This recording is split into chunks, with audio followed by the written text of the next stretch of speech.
it really shows na yung skin ko ngayon mas moisturized, mas glowing, and mas healthy. Thanks to Glutasine, I got my skin tone back. Thank you so much, Glutasine.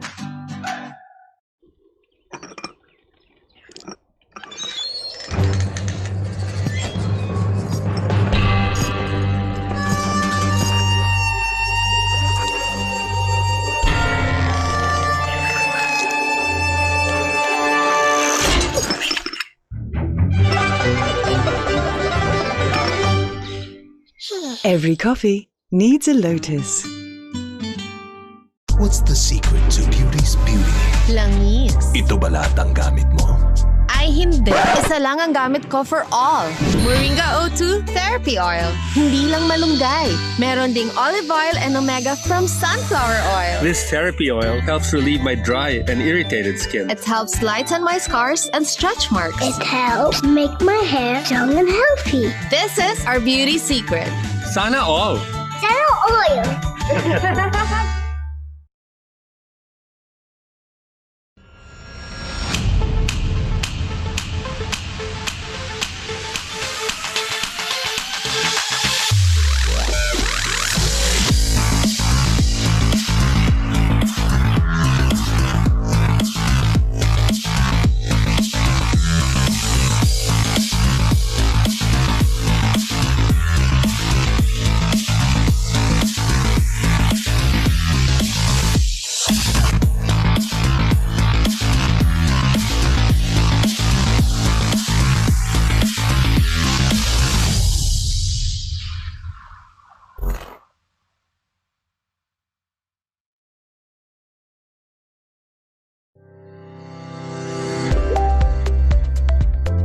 We give employers more ways to extend a helping hand. The financial programs we design with our business partners focus on creating a safety net for devoted employees. We believe secure and happy employees are essential to a successful business.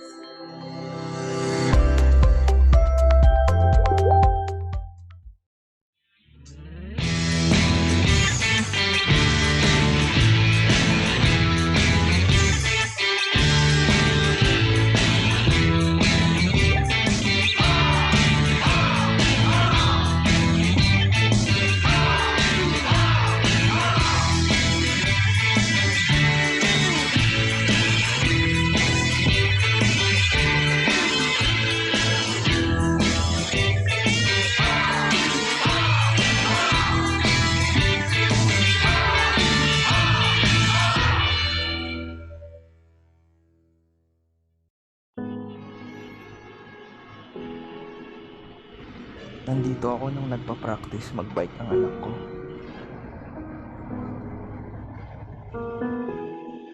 Nandito ako nung nag-birthday si Mommy.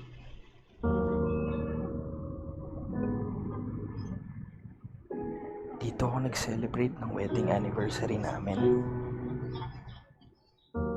Distance will always be a problem.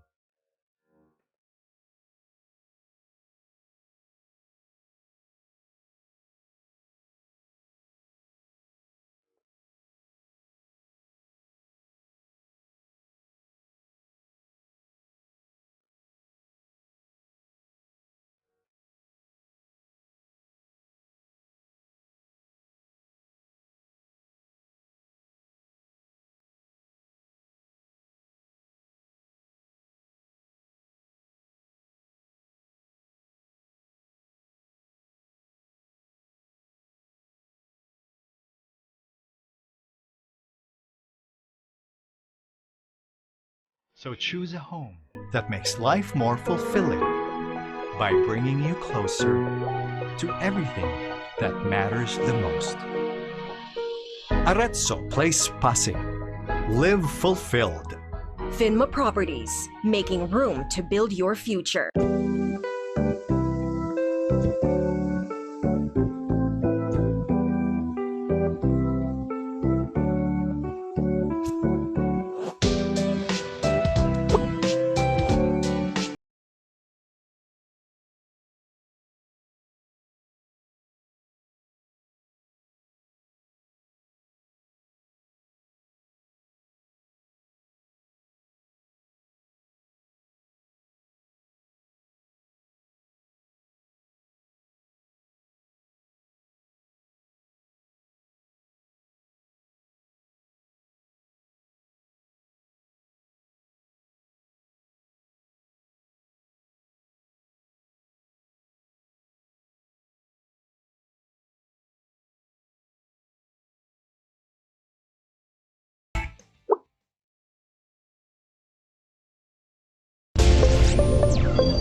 Hi, I'm Mel, and I am choosy. My ultimate skin goal is gusto kong mag-even out ang skin tone ko.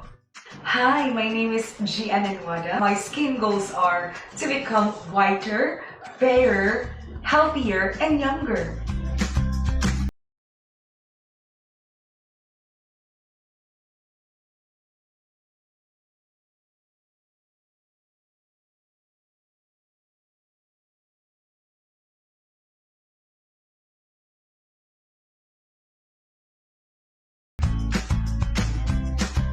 It really shows na yung skin ko ngayon mas moisturized, mas glowing, and mas healthy. Thanks to Glutasy, I got my skin tone back. Thank you so much, Glutasy.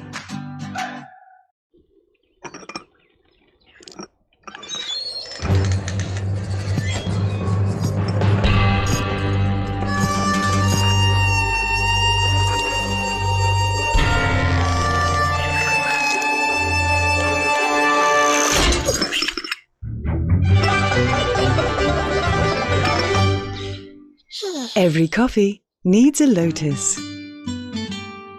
What's the secret to beauty's beauty? Langis. Ito ba lahat ang gamit mo? Ay hindi. Isa lang ang gamit ko for all. Moringa O2 Therapy Oil. Hindi lang malunggay. Meron ding olive oil and omega from sunflower oil. This therapy oil helps relieve my dry and irritated skin. It helps lighten my scars and stretch marks. It helps make my hair strong and healthy. This is our beauty secret. Sana all! Zero oil.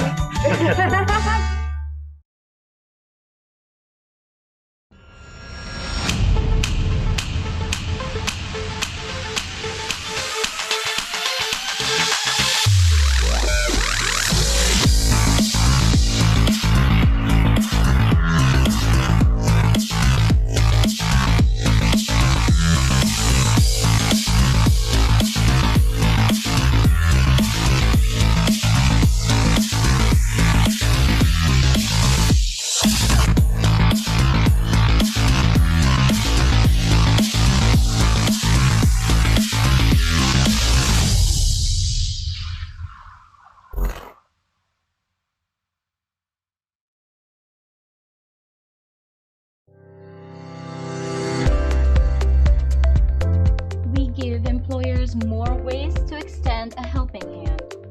The financial programs we design with our business partners focus on creating a safety net for devoted employees.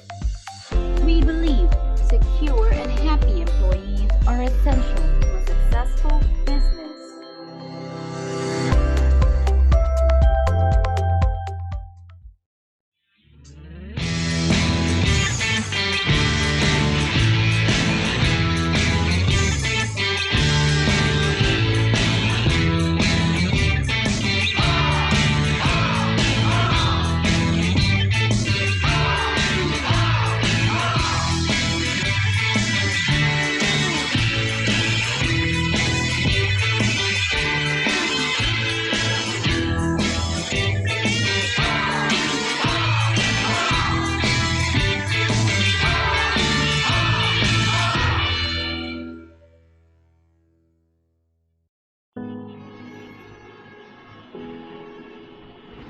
Nandito ako nung nagpa-practice mag-bike ng anak ko.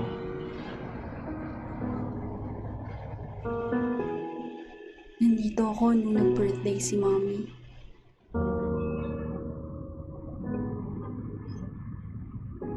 Dito ako nag-celebrate ng wedding anniversary namin. Distance will always be a problem.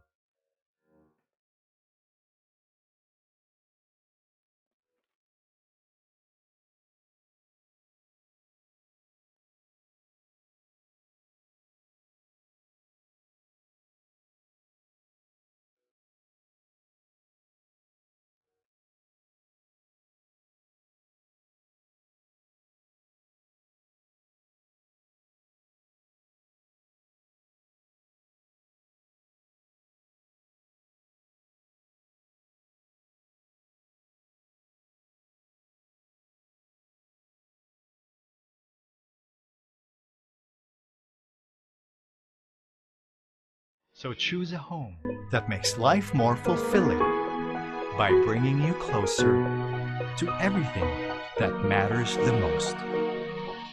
Arezzo Place Pasig. Live fulfilled. Finma Properties, making room to build your future.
it really shows na yung skin ko ngayon mas moisturized, mas glowing, and mas healthy. Thanks to Glutasine, I got my skin tone back. Thank you so much, Glutasine.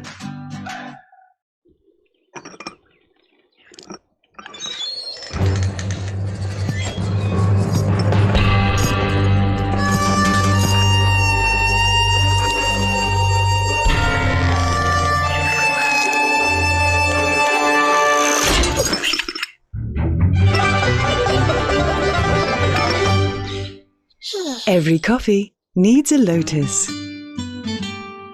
What's the secret to beauty's beauty? Langis. Ito ba lahat ang gamit mo? Ay hindi. Isa lang ang gamit ko for all. Moringa O2 Therapy Oil. Hindi lang malunggay. Meron ding olive oil and omega from sunflower oil. This therapy oil helps relieve my dry and irritated skin. It helps lighten my scars and stretch marks. It helps make my hair strong and healthy. This is our beauty secret. Sana all! Zero oil.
Okay, and we're live. Good afternoon, everyone. Good afternoon to our Zoom participants, and good afternoon to our FB Live viewers. How are you today? Hope you're all well and good. So, welcome to another e-learning session powered by Ariva Academy. Our topic for today is transform your organization for the post-pandemic. Beyond SWOT analysis, how can your teams jumpstart? My name is Irish Malonda Samson. I'm your host, and joining me is my co-host and moderator, Mr. Howell Mabalot. Hello, sir. Hello, Miss Irish, our dear president. What an honor to once again do this with you today. Okay. Anyways, great presentation yesterday, sir. Congratulations. Thank you, ma'am. Thank you. Okay. So before we later you will be introducing our speaker, but before that, please Allow me to greet our out of the country participants. They are from India, New Delhi, India, Surat, India, Surabaya, Indonesia, Malacca, Malaysia. Thank you for joining us today. Lalitpur, Nepal, Karachi, Pakistan, Adams Town, Pitcairn Island, Singapore, Abu Dhabi, Dubai, and LA, United States. So thank you for joining us today. And of course, in order for us to have a smooth flow of our e-learning session, here are some few reminders and house rules. So for those of you who are the first time joining us, viewing us in our webinar, please type in hi in the chat box now. Let me see who are first timers here. Hi, Miss Julian. Okay. Sir Eduardo, good afternoon. Gina Lynn Areta. Hello, good afternoon, guys. So, okay. Nancil Bertolini, good afternoon, ma'am. Miss Joanne, welcome to our e-learning session. Sir Erwin, of course, yeah. And we would like to know if you can hear us loud and clear and we are audible. So please use the following codes. 111 to show if you can hear us loud and clear, okay? 222 means you can't hear us. 2121 means no, our sound is breaking or there's a log. And question mark if you don't understand anything. So far, Sir Ronald, loud and clear. Jesse, Samuel, George, loud and clear. Thank you. Miss Josephine, good afternoon. Miss Cecil Soberano, loud and clear. Okay. Moving on, we will be having a quick break later after the presentation of our guest speaker and before we move on to question and answer. Participants' microphones will be temporarily disabled by the administrator during discussion to avoid interruptions. Questions will be entertained after each topic of the session. For questions and clarifications during the provided time after each topic, please click the raise hand button for the administrator to enable the microphone for live questions. Type in your questions at the Q&A box. One question at a time will be entertained. For comments and feedback, please scan this QR code. This will be directed to our feedback form. Please send us your comments, suggestions, topics to discuss for us to improve our future e-learning sessions. Okay, and now to discuss transform your organization for the post-pandemic. Beyond SWOT analysis, how can your teams jumpstart? Okay, Sir Howell, please do the honors in introducing our guest speaker today. Thank you so much, Miss Irish. And let me wear these pair of eyeglasses to read the fine print. Ang galing kasi ng speaker natin today. So, our resource speaker today is recognized as a leading thought leader, consultant, and trainer in the field of strategic business management in the Philippines and around the Asian region. With over 30 years of experience, he is the first Filipino who have been awarded the Certified Sales Professional distinction by the Sales and Marketing Institute of Australia and New Zealand. Recently, he was also accredited as the first Filipino trainer facilitator to the prestigious European Training and Competency Center to handle middle and high-level management and leadership courses to cross-cultural audiences. He has been acknowledged as the maverick and transformational trainer, facilitator, speaker, professor, and consultant rolled into one. Everyone, let's all give a hand for the partner speaker and chief marketing strategist of Ariva Academy, Sir Ricky De Vera. Hello, hi, good afternoon to everyone. Howell, good afternoon. You're looking great as always. You look great as well, birthday boy, Sir Ricky. Ayan. Yeah, may hangover pa. Congratulations on your Okay, webinar yes. yesterday morning and on another day given to you by God. Right, yeah, I felt that's a different way to celebrate my birthday, doing a webinar. And it's really different when you're preparing that is something close to your heart, like your birthday. Talagang natataranta ka. You get confused, you get rattled. You want to get it over with. And thank you. Thank you for greeting me as well. Howell, Irish, and everybody out there as well. Yeah, we have a good afternoon session for today. Yes. And can I take on Yes, Howell sir. for the meantime Take the center lead stage. everybody The else? limelight is on you. We're willing, more than willing, and more than excited to listen to you, Sir Ricky. So I want to first of all welcome everyone from the Philippines all over, and as well as from all over the globe. I mean, the Asian region. I've heard we've got from uh, East Asia all the way up to Southeast Asia and even in the United States. And I feel that is very important because what we are going to be discussing for this afternoon, what I will be sharing is a global phenomena. It's not localized, it's a global phenomena.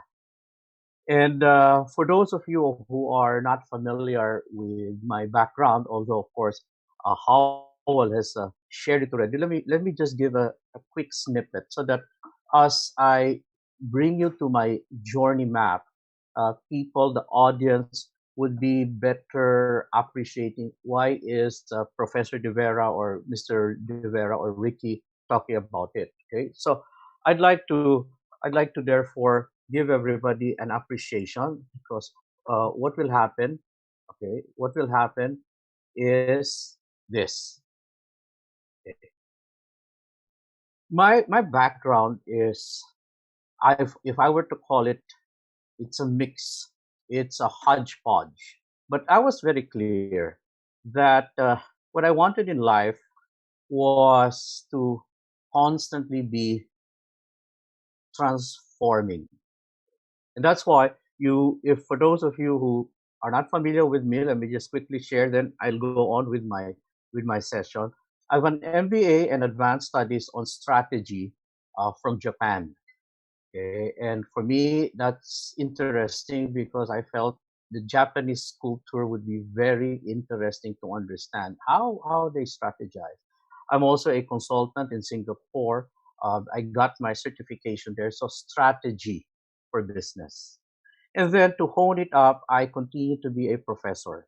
So that means to say, I continue to be honed up on the dynamics, on the literature, on business models, and then I volunteered to be a book reviewer for McGraw-Hill Publications. And for those of you who are familiar with them, they have a lot of titles every month.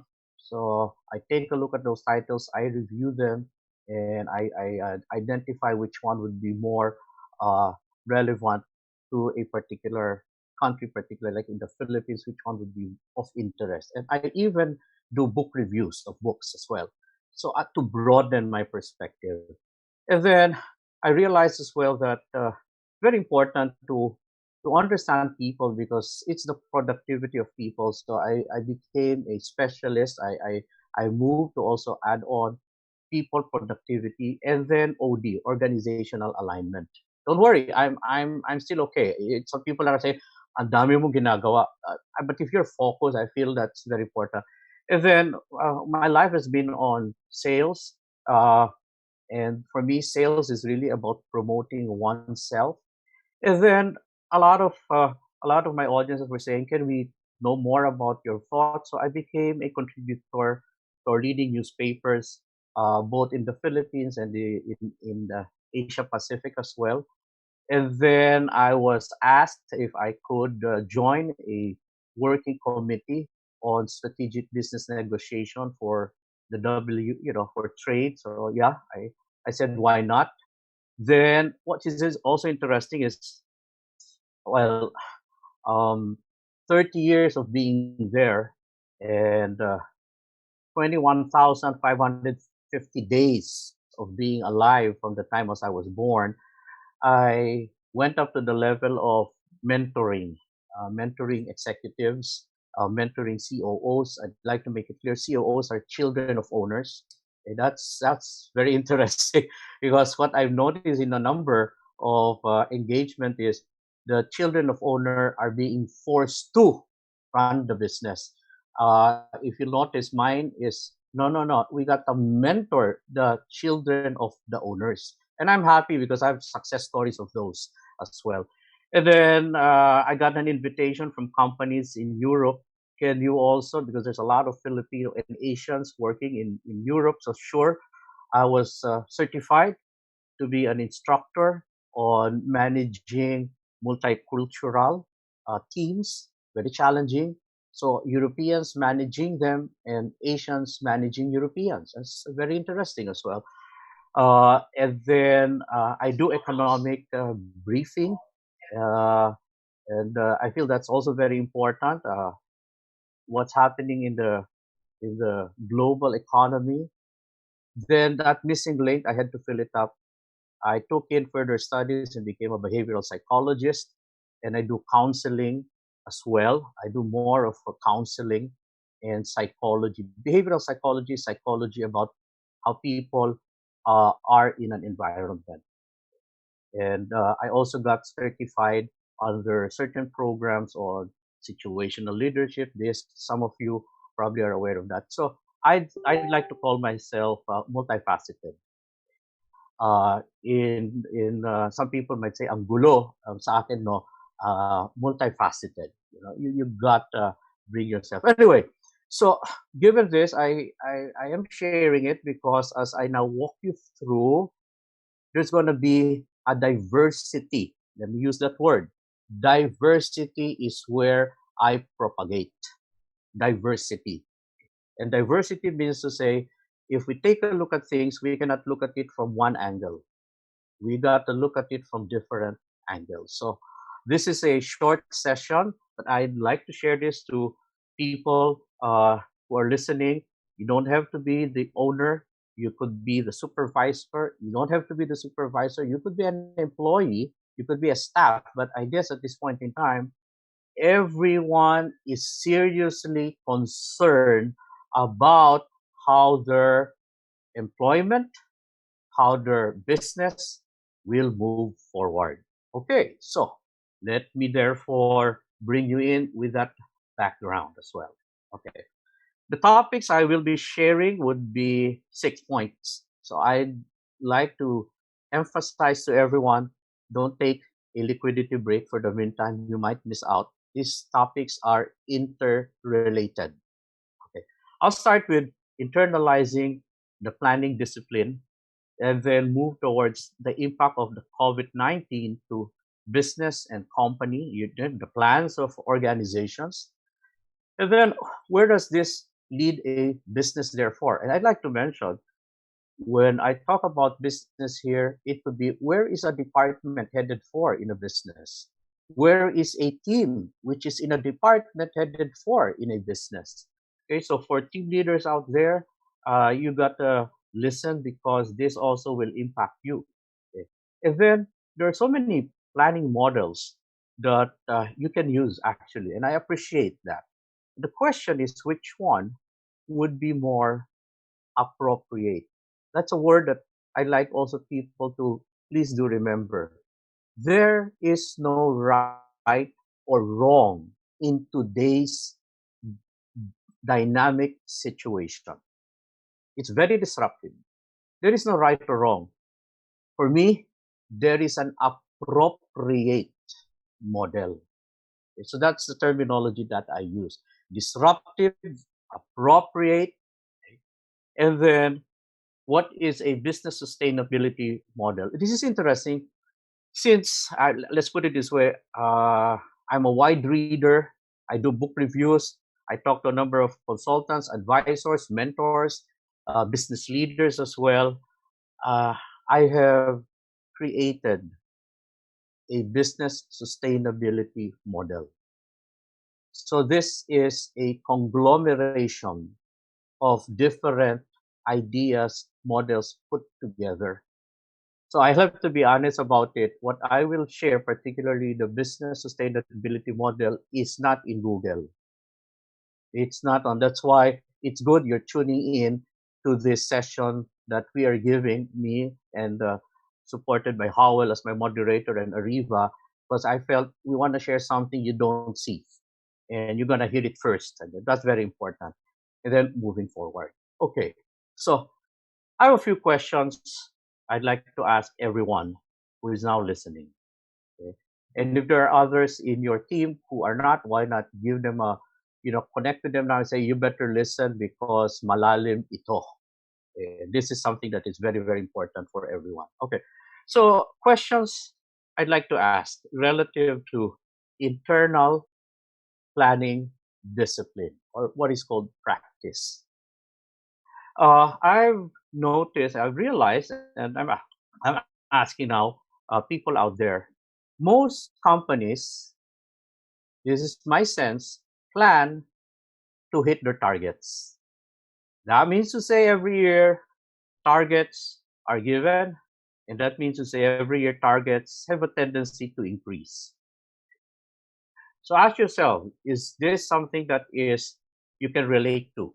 You can relate to. And what is even interesting is all departments are given targets. Can you relate to that? Next question I'm going to ask is this. My sense is that most companies plan early so that they can create the budget. And I find, again, my terminology here is I sense this, because as a behavioral psychologist and a consultant, I cannot rely on one sense, like I see it. No, I use the word sense, meaning to say my 5 faculties are all aligning now. So I sense that most companies, they plan like, okay, for next year, let's plan this September, let's plan this October. And when I ask them, why are you planning early? Their usual answer is, para sir, ma-approve na yung plan, para ma-approve na rin yung budget. So for me, that's very interesting.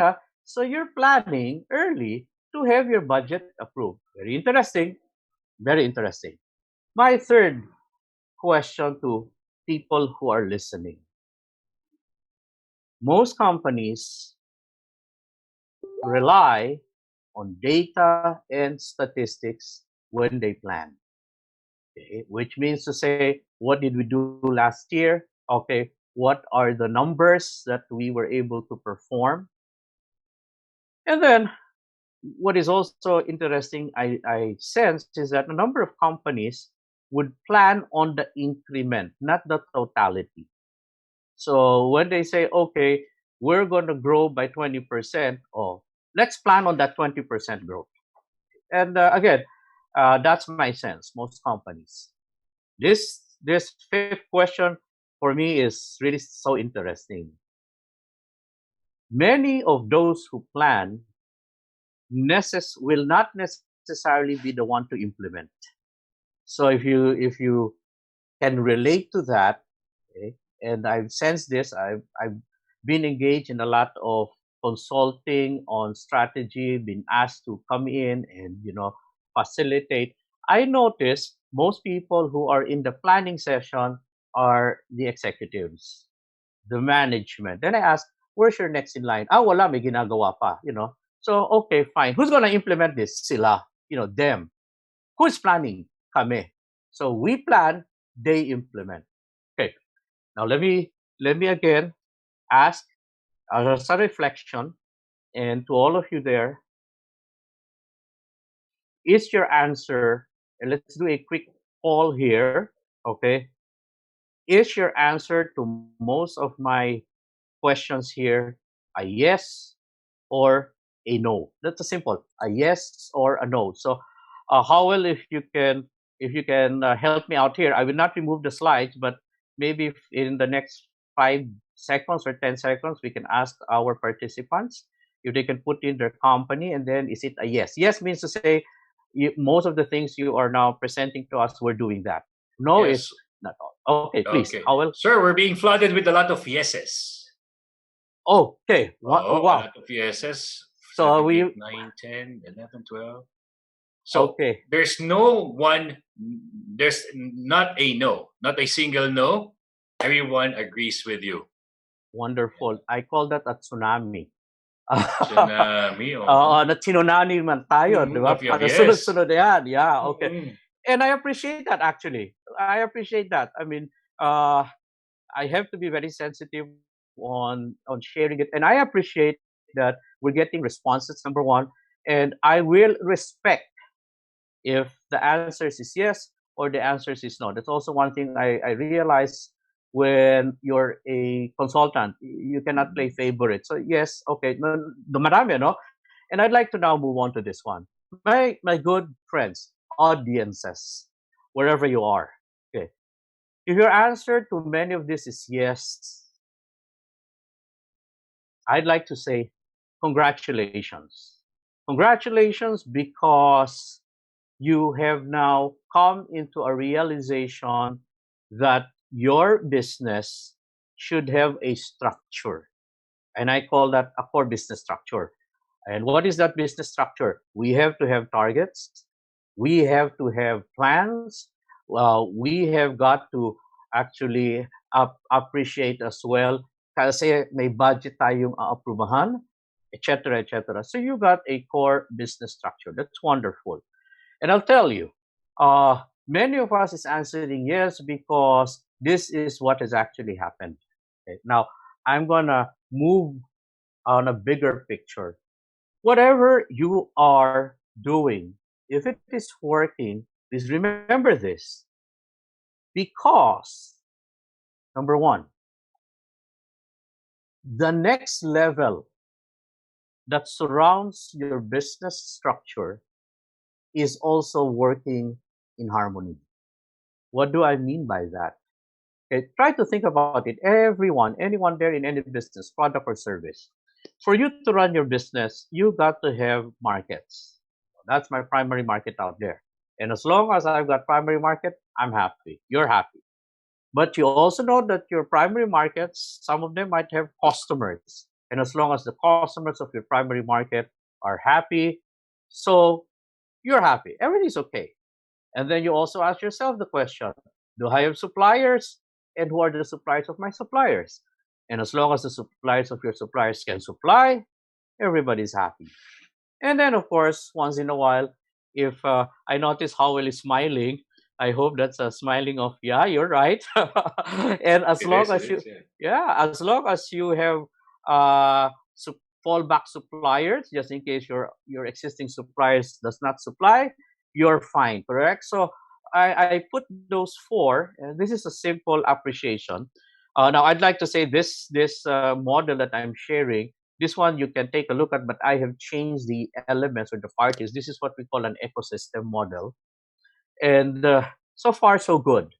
So yes, we're doing fine because outside of our business, our customers, the customers of our customers and our suppliers are all doing fine. We're okay.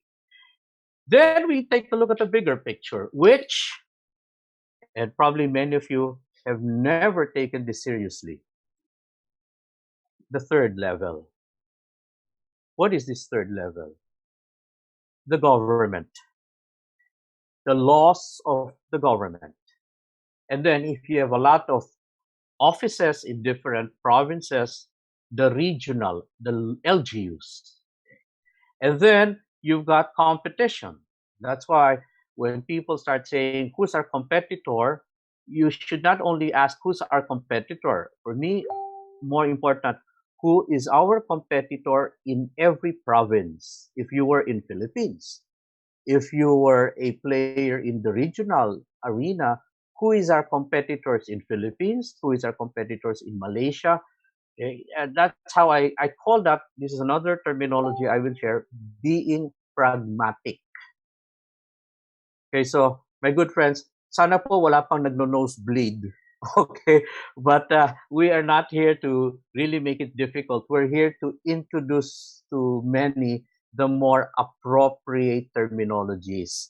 Okay, so pragmatic, ibig sabihin nun, huwag mong ilahat.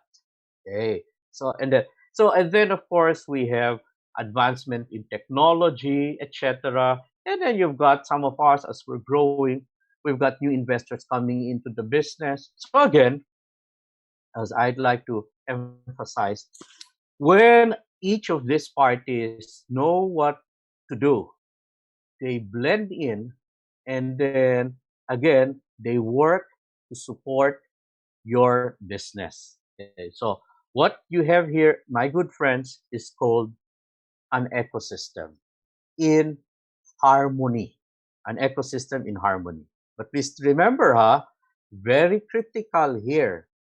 Your business structure cannot survive, if you do not understand what goes on with the different parties in the next level. The next level is what I call the enterprise level, and the next level is what I would call your economic influencers level. Okay, so parang solar system yan. Di ba? Iba't iba ang rotation, pero alam mo na gumagalaw yan in harmony. But let me also make it very clear, analogy ito, when you say harmony, it does not mean to say all at the same time. My good friends, my analogy here is a watch. Rilo, if you open the back of a watch, you see gears, small and big. And if you observe them, they all do not move in the same direction. Welcome to what is another terminology I will share. Synchronization. Ang dami na pong nakalista, no? May exam tayo after this. Anyway, those are, and you know, when I share this, I'm now more on the sharing, really, I'm not saying intellectual, but for people to really appreciate, teka, seryoso ito.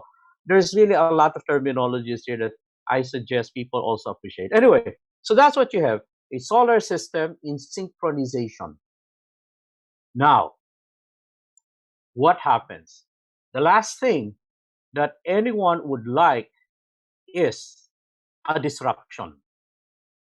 A disruption.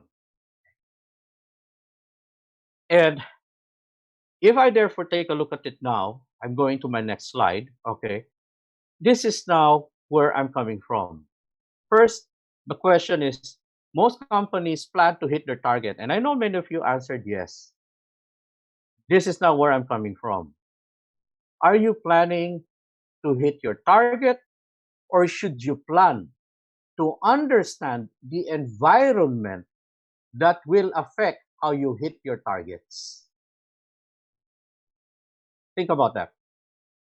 Because I can put as many targets there, but if I do not understand how to plan in an environment where I will compete, okay, I leave you to the conclusion. Next question that I ask. Most companies plan early to create a budget to get approved. With all due respect to the financial experts there, and I also do conduct financial literacy.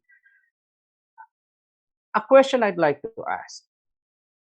You are given a target for 2020, for example, and you plan on what to do in September or October of 2019. My question is this. When you plan, aren't you supposed to be a bit more closer to the time when you will implement the plan? Because for me, a September or an October, and I'm talking here of calendar. I mean, some businesses are on calendar mode, okay? And in your calendar mode, it means to say the start of my year is January. So I asked this question.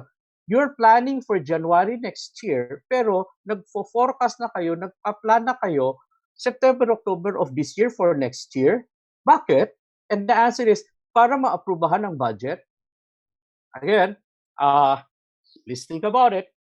I am a disruptor here now. When people ask me, Mr. Vera, Prof, can you facilitate our planning session? I said, are you calendar year? Yes, sir. Okay, let's plan in November. Sir, bakit? Ang lapit na yan. At least pag nagplano tayo ng November, I can already provide you more relevant environmental information. Something to think about, my good friends. Something to think about. So, this is, na ano ba nauuna? The plan? Ano ba ang value? Is it the plan or maaprubahan ang budget? I leave it up to you to answer, my good friends. I leave it up to you. Third, most companies rely on data and statistics. Well and good. But in a situation that is a pandemic that we have never had before, this is my question now. What data are we going to look at? Because data is about over the last 12 months, right? Data is about over the last 2 years. So, again, mind setting, I am challenging, and I also get to be challenged by this. Ano data titingnan mo? Anong analytics? Nag-unfold pa ito eh. Okay? When did it hit us? It hit us globally. It hit in China. It hit them in January officially. Okay. For other countries, it hit them in March. What data are we going to talk about moving forward? Okay.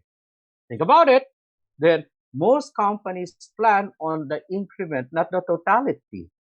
But then I'm going to ask this question. Are we going to go back to normal? I've been hearing a lot about the new normal. So if it's the new normal, it might not be logical to just plan on increments moving forward. Marami pong magbabago at maraming nagbabago. And this is also something very important. Those who plan are not those who implement. And for me now, this is so critical. My good friends, I'm hearing a lot of companies now, and with all due respect, Ricky, I'm having a web conference with my management team, and some people I'm having my web conference with my executive team. Okay, my question now is this one. So when are you going to put the rest of the team, the rest of the organization into the loop? Kasi I hope you don't mind, with all due respect again, I understand the executives and the management should take the lead. But then, ladies and gentlemen, implementation is not going to be the same. Okay, so the solar system synchronization, what happens then? Thing that we have not really expected. The impact of a COVID-19. And I'd like to share this. As an unorthodox advisor, consultant, unorthodox means to say, I look beyond what is obvious. COVID-19, it just so happened it's a COVID-19. But when you really think about it, it's about something we have never expected before, a disruption. Because some of you might say, a COVID-19 won't happen anymore after this. Okay, fine, but I want to tell you this. But a disruption will continue to happen. So, however, because our discussion is COVID-19 now, I'm using COVID-19. So let me share this. Being an orthodox advisor and consultant and mentor as well, as early as first quarter of last year, 2019, I was already talking to a lot of audiences about a new norm called VUCA. Okay. And when I was being invited by a number of companies and associations as well, as they were going for their planning for 2020, I shared with them that, and I have tapes of this one because, and I have documents of this, during the session where before we do any strategic planning, I say, let's first assess what the environment is all about. I was already sharing. I cannot predict, but I was already, if I were to call it, for knowledge, that's another terminology. I was telling them, for knowledge tells me we will have a disruption. And I remember many of my audiences, bakit? Paano? Okay. But I'm happy to note that a number of them who took it seriously, as early as January, we were already doing disruption management sessions. Anyway, let me go back again. So, what happened? In your solar system of good synchronization comes a disruption, volatility, where things change rapidly, uncertainty, where situations that are never heard of appears, and we do not have enough information. And then complexity, where when we make one simple decision, it's not anymore simple because it can affect succeeding decisions. And then ambiguity. There are so many ways to take a look at the situation. And, this is what we now call, and people are now taking more serious look into this, the VUCA environment. If there is what is called a new normal in running business, there is a new normal in looking at the environment. And actually, I have also created more inputs towards VUCA and VUCA competencies. And for those of you who would like to catch just a little appreciation, on May 4, also with Ariva, I'll be talking more about VUCA. But for the meantime, I'm using VUCA now as the disruptor. So I'm putting that in now. The disrupt. The environment disrupts. And for me, this is very important. Also, when an environment is disruptive, where you have the VUCA all coming in at the same time, ang tawag ko po doon, perfect storm. Wala ka nang tinitingnan eh. Lahat ng tinitingnan mo, may tama. Everywhere you look at it, it's hitting, it's hitting, it's hitting. You take a look at all countries now. Each of them have their own way of looking at things. So you're trying to find who's finding a solution. Well, everybody. And if I bring it down now to the level of any country, and I go back again to your core business now, which you are trying to protect, your departments, okay, your teams, we are all protecting them, now is being influenced by something that is not dynamic anymore, something that is disruptive again, okay, because the environment is disruptive. So your suppliers are running out of supplies. Your customers are thinking, ayoko mo nang umorder. This is even one thing that is interesting. And I shared this already. I also conduct sessions about, babayaran ka pa ba? Receivables mo.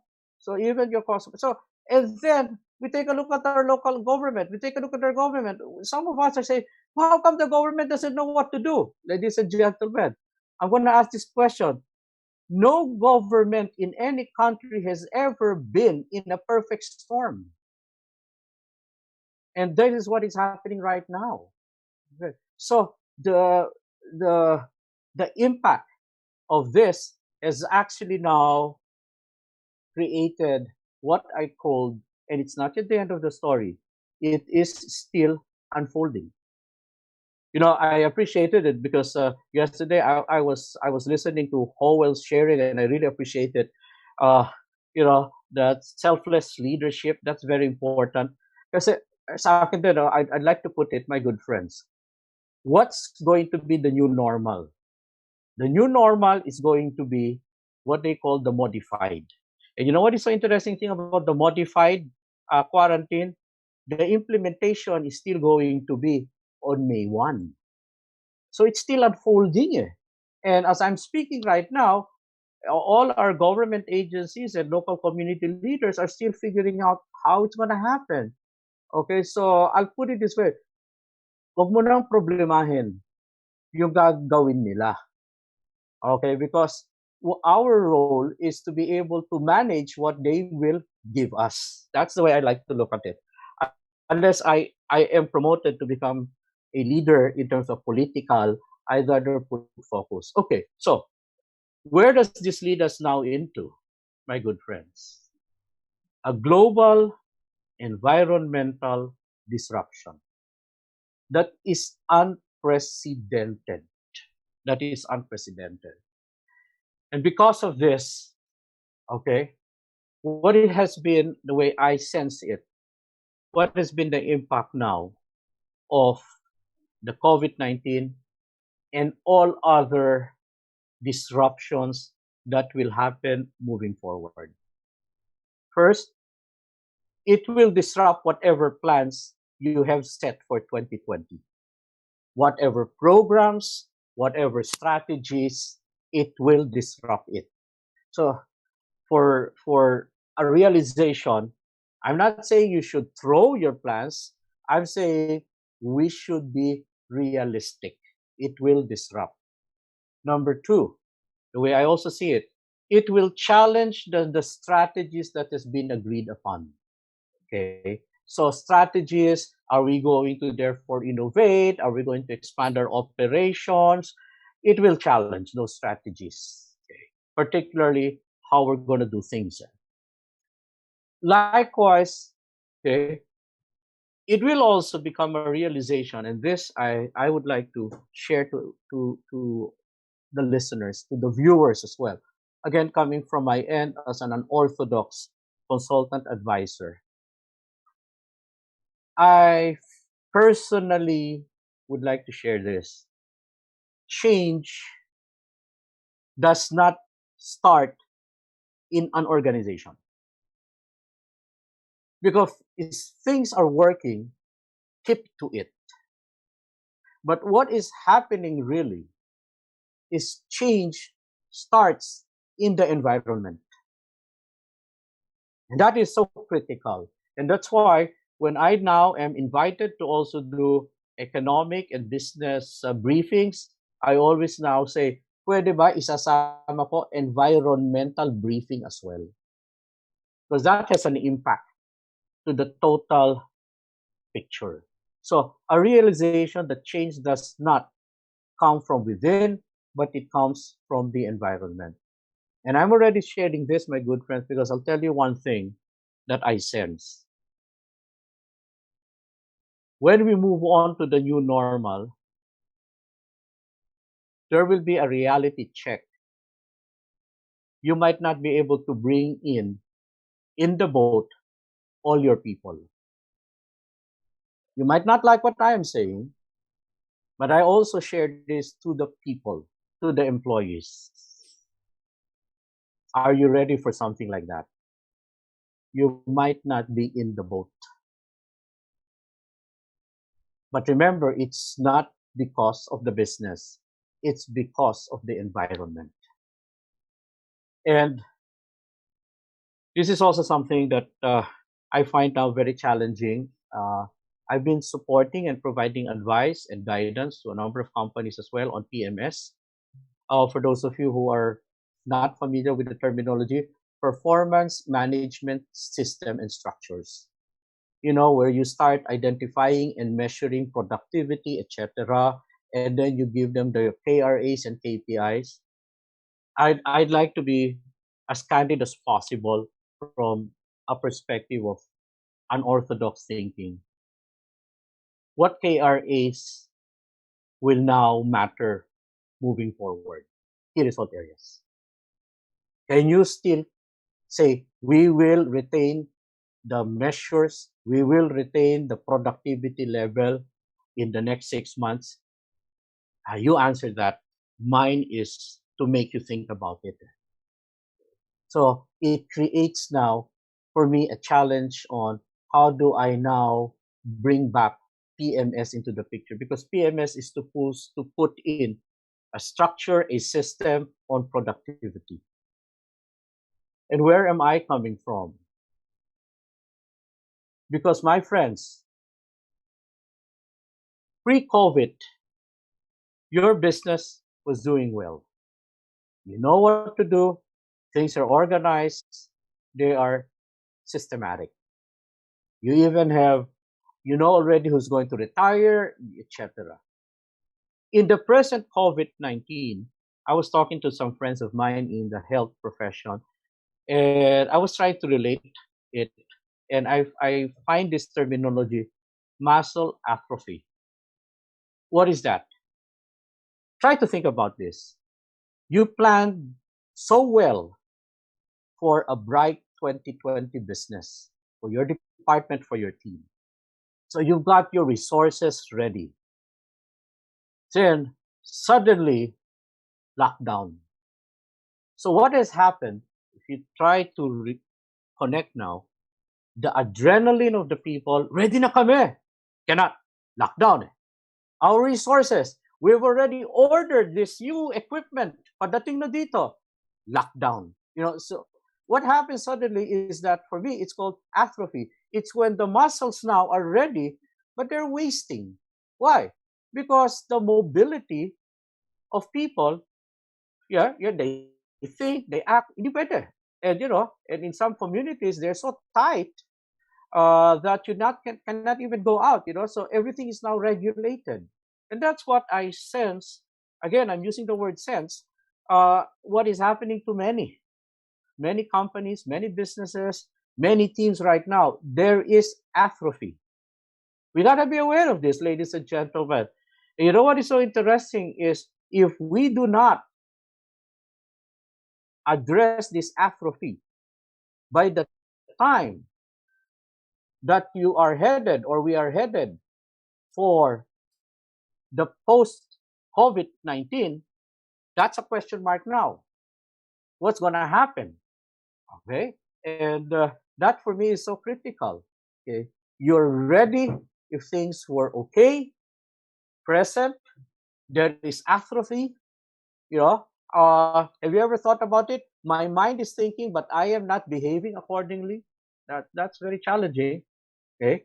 And for me, the ones who's doing all these conferences are my bosses. So what do? I just stay put.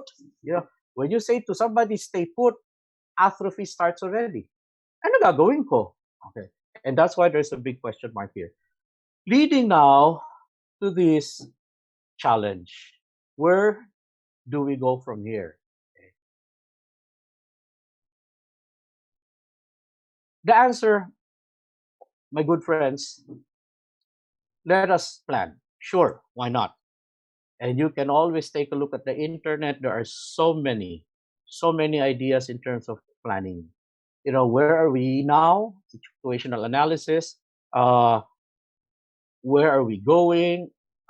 How do we get there? And how do we know that we are there? There are so many models that is available out there. And I appreciate that. If you can, please use those models. But a model also that I've been hearing that companies are more comfortable. I use the word comfortable because this is one of the earlier models that has been developed in business. It is the S.W.O.T analysis, where we take a look at our strengths, we take a look at our weaknesses, we take a look at our opportunities, and we take a look at our threats. Okay? And if we're able to do that, okay, then we are able to identify really who we are. And I have, as a academician, as a professor, as a lecturer, this is for me, an essential business model. But it might not be the appropriate one. There's a difference between the two. For me, an essential means to say, you got to know this. You got to know SWOT analysis. That is very important. But my question, and a quick poll also is, in many companies, they do their strengths and their weaknesses, and they're able to identify their weaknesses. My question now to all our listeners and viewers, and if Howell can also help me here, honestly, once your company has identified the weaknesses, honestly, how many of you out there, you actually take action to address those weaknesses? So can we probably hear it maybe from the chat, what company you are in, yes or no? Yes means to say, once we have identified the weaknesses, we really take it seriously and we address that. Or, yeah, we have identified the weaknesses, but it's always been the same weakness every year. So is it yes, we have identified it and we take action, or no, we have identified it, but we don't really take it seriously. So no means to say we've identified the weaknesses, but we don't really take it seriously. So Howell, can you help me here? Yes, we have no, sometimes, yes, yes, no, yes, no, no, no, no, yes, yes, but limited by cost involved, yes, no, but most of the time, no, not all the time, yes. Yes, yes, no, no. So perhaps it's a 50% no, And and the others are sometimes, not all the time, not always. okay. By the way, this is a I'd like to put a disclaimer. Howell and me will not mention what company you belong to. So this is data privacy. But the reason why I was asking for that quick call, my good friends, is also this: when you do your strengths and weaknesses, think about it. It was based on who we are, who we are. Okay, and that's why strengths and weaknesses, or if you do it in a yearly basis, halos yan na yun eh. Di ba? It's very seldom it changes. But I'm gonna ask you this. In a disruptive environment such as the COVID-19, what really are your strengths? What really are your weaknesses? The answers is gonna be different. And the reason for that is because the way I see it from a consultant, advisor, and mentor mindset, strengths and weaknesses is who I am based on what I've been through. But if it's a situation I've never been through, so what's my strength there? Okay, how many of our people, can we say, how many of our people are good for volatility? I'm not sure you've ever asked that kind of a question. Okay, so again, the SWOT is important. It is a grounding on planning. And I'm emphasizing this. I will now be sharing with you a process where I put together several models, but SWOT as a foundation. That's important. But I felt this is more appropriate, and this is a model I have been using over the last several years, even without the COVID-19, just in preparation for any eventuality. Okay. Another thing also I'd like to share to everyone is this one. When we take a look sometimes on strengths and weaknesses and then opportunities and threats, it takes so long for us to implement things. Okay, because I'll put it that SWOT analysis is time bound. Like, this is what we're going to do next year. But ladies and gentlemen, I think all of us is now, what are we going to do now, not next year? What are we going to do now, and what are we going to do moving forward? And that is where I'd like to share that, when you take a look at the SWOT, therefore, it is for me a foundation. But we got to be much more, if I were to call it, proactive. Okay, so moving from SWOT as a foundation, when we start taking a look at now on the future, okay, because this is the one that's very important now, okay, I'd like us to have a appreciation of what is called scenarios. Okay, and scenarios would mean to say it challenges you now to take a look on what is still out there that might be happening or has not yet happened. That's called scenario development process. Okay. And by putting this together, plus my experience being a consultant advisor in a number of companies in Philippines and in the Asian region as well, and taking a look at what is happening, okay, I would like to now share an alignment paradigm model. I put it side by side with a conventional planning. In the conventional planning, the question is, where are we now? In an alignment paradigm model, mine is, and this is, I call it mine because I've crafted this. I'm using this now, and talked to a number of consultants as well, and something that is palatable. You need to say understood business perspective, and then the question of where are we going. I look at it from a corporate perspective. Then the question of, and how are we going to get there? I'm now introducing what is called organizational perspective. And how will we know we have arrived there? I call this enterprise perspective. Now, I'd like to share. The one on the left, it's in the internet. The one on the right, that's what I have crafted. And I'd now like to talk a little bit more about this. Perspectives. So hold on to your horses, my good friends. This is so important now. Pag sinabi pong perspective, hindi perception perspective. Pag perception po, what do you see? Perception. Pag perspective, saan ka nang gagaling? Where are you coming from? And if you therefore take a look at this is not easy as a model because I am now suggesting, advising, because I've used this for a number of companies, there has to be different perspective moving forward. So let me now bring that in. There is, of course, a full-blown, we do this, we guide, we do consulting sessions, but for an appreciation of many out there, this is something I'd like you to have an open mind with. And I hope you don't mind. I'm putting my thumb mark down there because this is a model that I've crafted. And we've used it. It has made success stories, and we'd like to share this.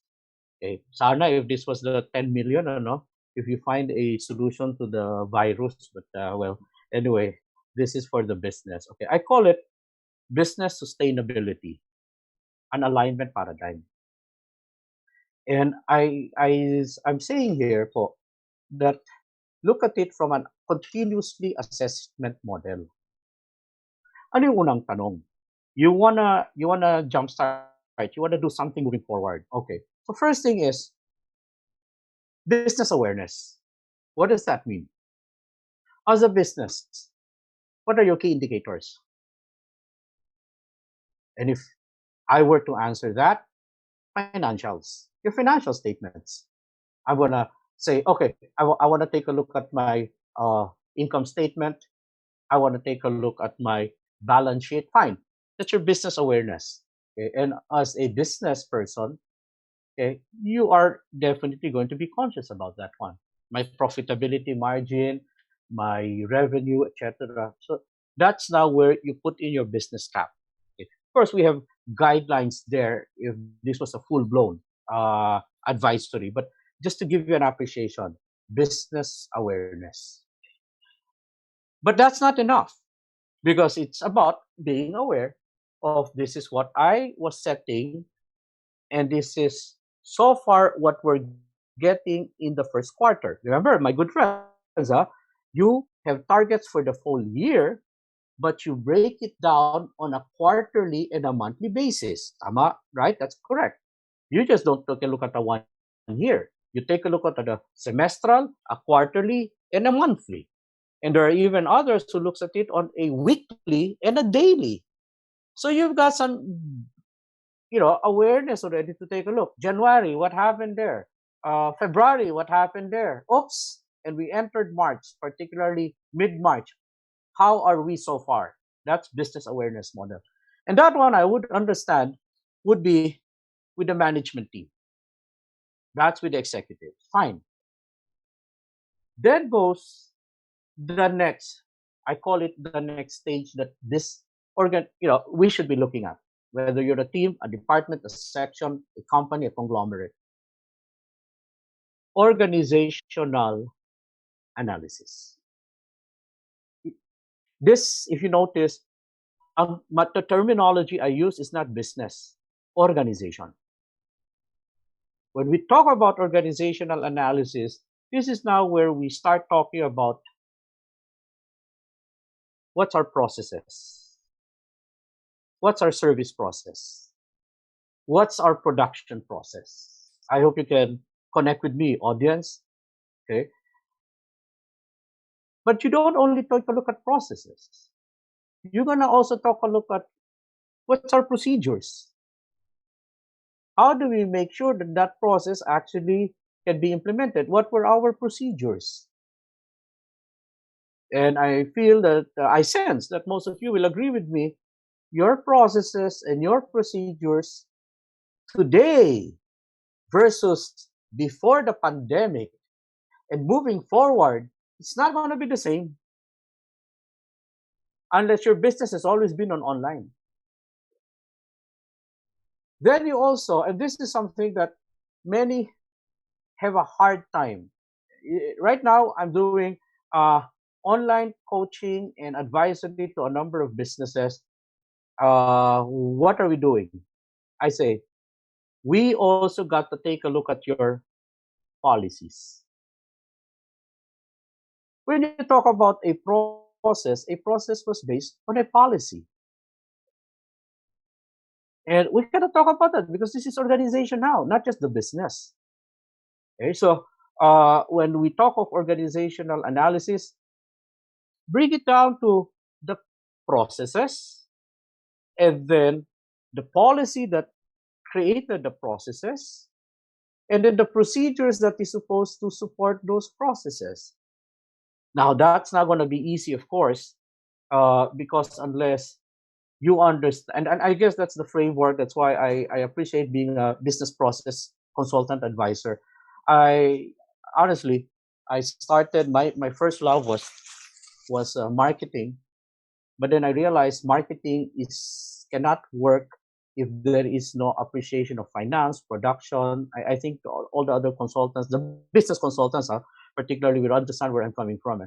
So it's a juggling act, and that's not easy. And that's not easy. And the interesting thing about organizational analysis is if you do this on your own as a company, you are going to miss out on a lot of insights. Because it's the way we've done this now with some companies, there's a tendency to defend. Hindi, sir, ito na lang kasi mas, So we come in there because we break the ice. Hold on. I mean, this is organizational analysis. You got to have somebody there who looks at it outside in, not inside out. That's organizational analysis. And believe me, when I tell you, because I've conducted quite a number of sessions as well, and I've met over the last 20 years of my consulting and 30 years of doing training, many companies have processes but no policies. They have procedures but no processes. Hello. They have policies, but there's no processes. So if you try to take a look at it, that in itself, and that's why I keep on sharing this also to organizations. Why don't we take stock and be honest of what we are missing? That's organizational analysis. And there you need the people from outside who can really challenge your organization. Okay. Then we move towards, relationship analytics. Okay. This is my third stage in this roadmap. Now, analytics, if you understand its definition, it's about data.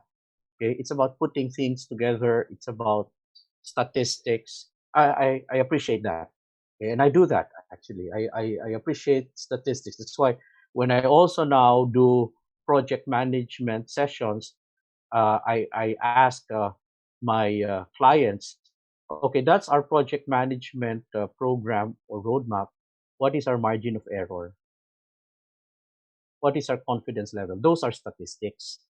But then I'm going to ask this, and I go back. I'm not using here data analytics as of the moment. Why? Because as I shared earlier, when did the pandemic hit? Depending on the country, a month ago, 2 months ago. How much data do you have about that? Not a lot. And that's why I'm using the word relationship analytics. Why relationship? You know, the sad part, my good friends, and I've been hearing this in many. We're very much concerned about our customers.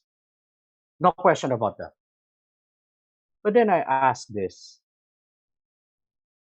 how about your suppliers? How about your channel partners?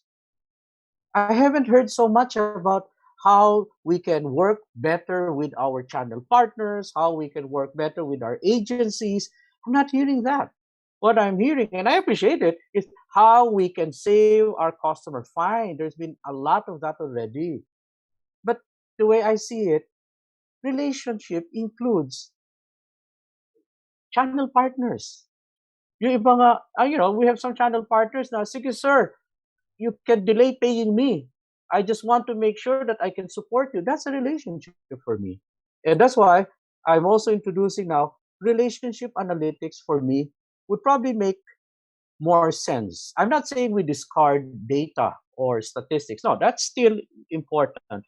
But then the relationship analytics, and this is where, and I'd like to take it from a sister of mine, and I'd like to say hi to her. She is Maria Fatima de Vera Francisco, or Fama for short. For those of you who have been following my FB and my post, you probably have know her. Fama is the now the global CEO of Procter and Gamble Global, and more than 135 countries reports to her. She's Filipina.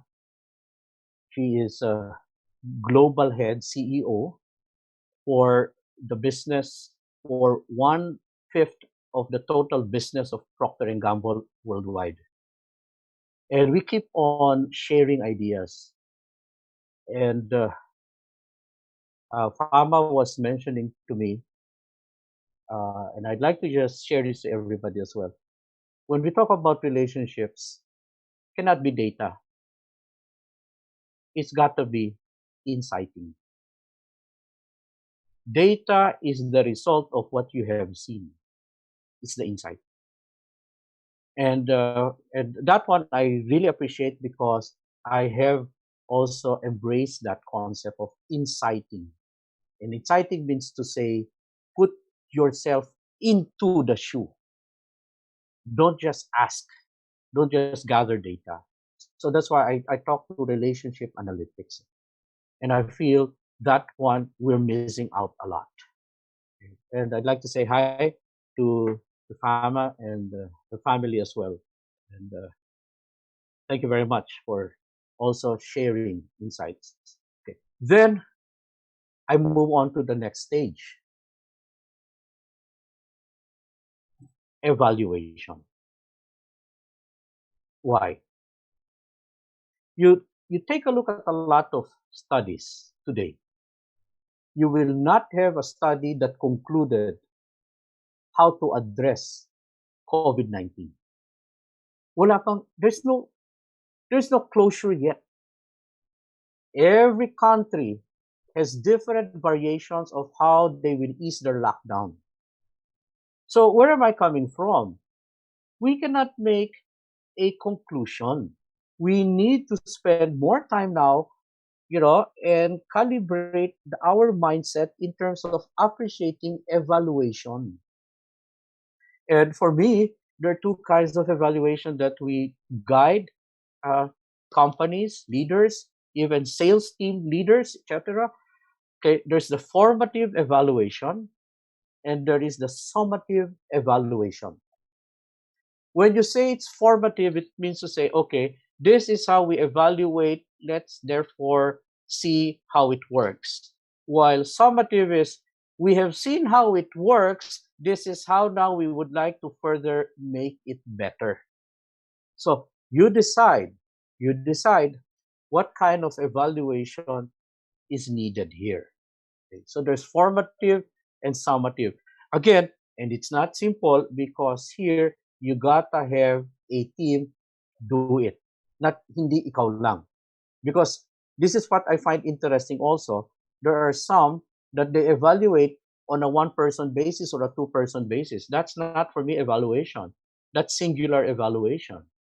I'm better off with a holistic evaluation. I'm moving now to my next one. Then decisions have to be made. But my good friends, those who are viewing this, if you notice, I have a new terminology. Corporate decisions. Not relationship decisions, not organizational decisions, not business decisions. Corporate decisions. I'll tell you why.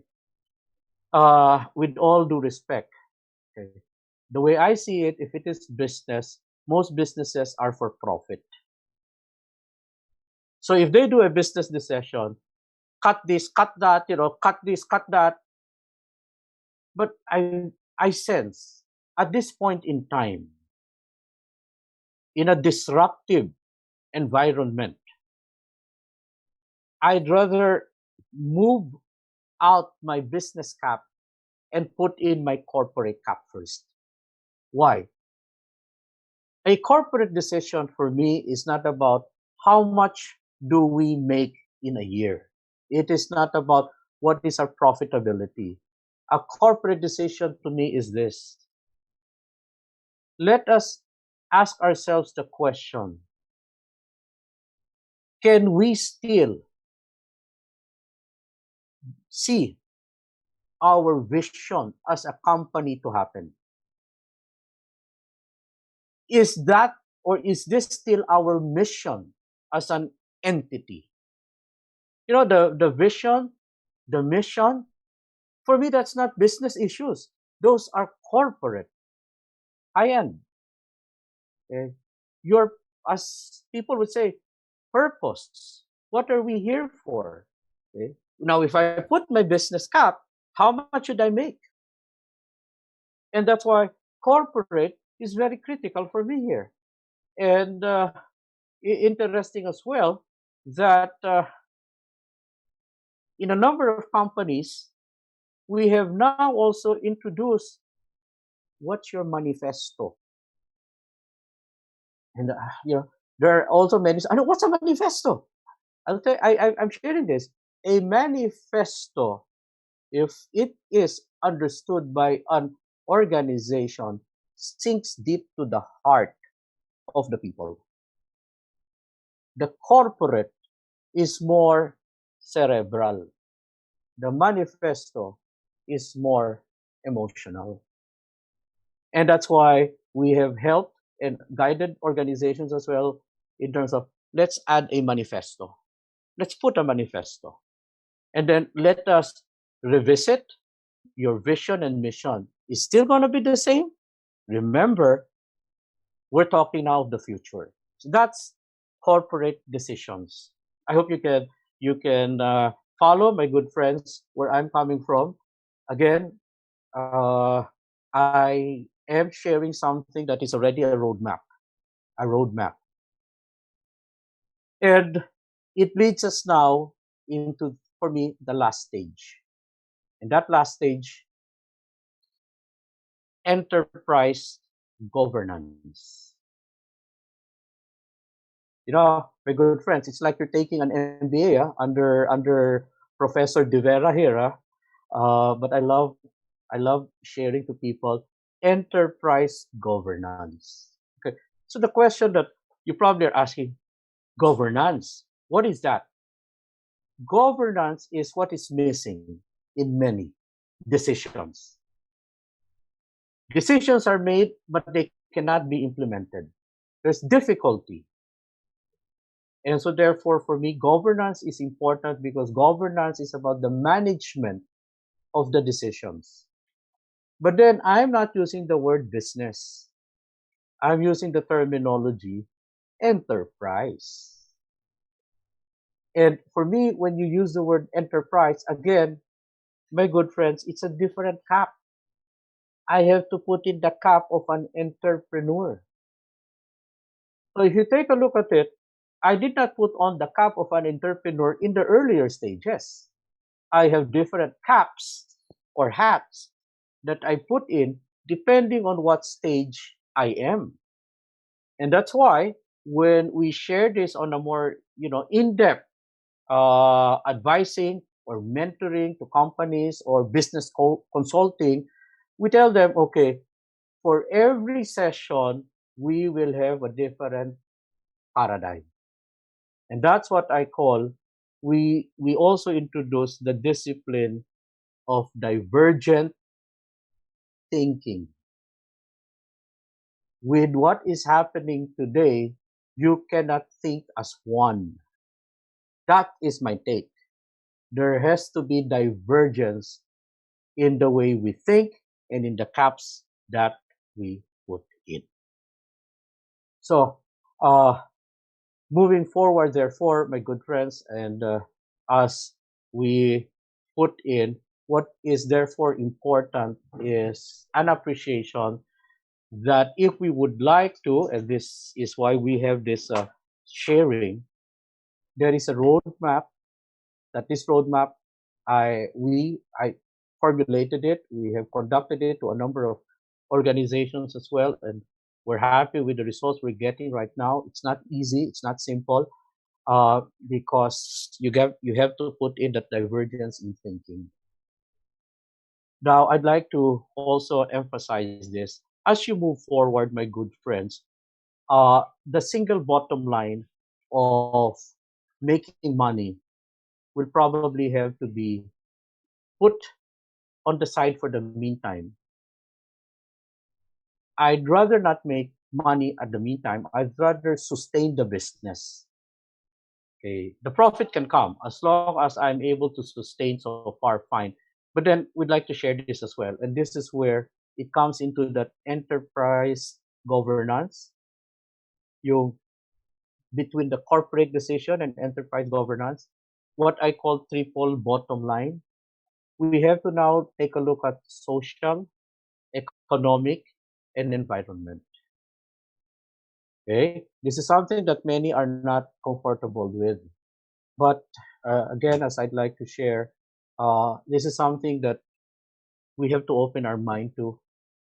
And if we're able to put in those three, then it gives you your revenue protection, your revenue growth, and your revenue sustainability. So, as a recap to my sharing, again, this is an appreciation session. We do this more in depth on an advisory, consulting, or mentoring. But I hope that people out there get to sense now that there is a roadmap that we can take a look at. And just one thing I'd also like to share here as I close. Ladies and gentlemen, question moving forward, therefore, is what do we do now? One, for me, consider free knowledge. There's so much of like this one. This is a webinar, and for me, this is knowledge. Consider it. Take and relate to as much free knowledge that you want. But one thing you have to remember, you might get lost with so much webinars already. You have to be also selective. Okay. But there's a lot, and I call it actually knowledge. Okay. I would not really like to call it learning yet, because for me, knowledge is what you hear. Learning is when you apply it. So there's a lot of free knowledge right now. But I always tell when my friends also ask me, or my consultants or my clients would ask me, or my students would ask me, Prof, there's so many, which one? I always tell them, number one, what do you really need? Number two, what's the credential of the person speaking? Number three, is that topic really going to be of value to you? Okay. Then, you want to move on.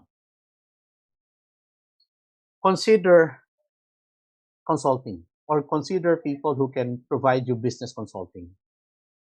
And for me, that's critical because when you talk of business consulting, it means to say when you say free knowledge, it would be just you getting knowledge. When you say business, it cannot just be you. It's you, your boss, your supervisor. There's more people there involved, and that's why a consultant comes in now. A business consultant comes in. They help and they assist you, they guide you, but there will be adjustments. You cannot just simply keep on clicking. There has to be adjustments. Then, if you want to even move forward, ladies and gentlemen, advisors. Advisors are people who are more specific in terms of, so let's see how unique you are and let's see what works for you. And that's where we call it, there is that transformation that already happens. And that's where you do adapt. Remember, there's a difference between adjust and adapt.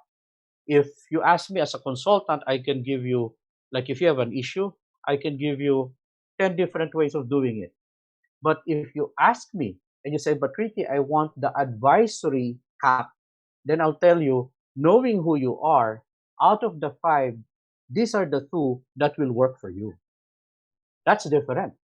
That is so different. That's why it's not easy to also be an advisor, because we go for the nitty-gritty.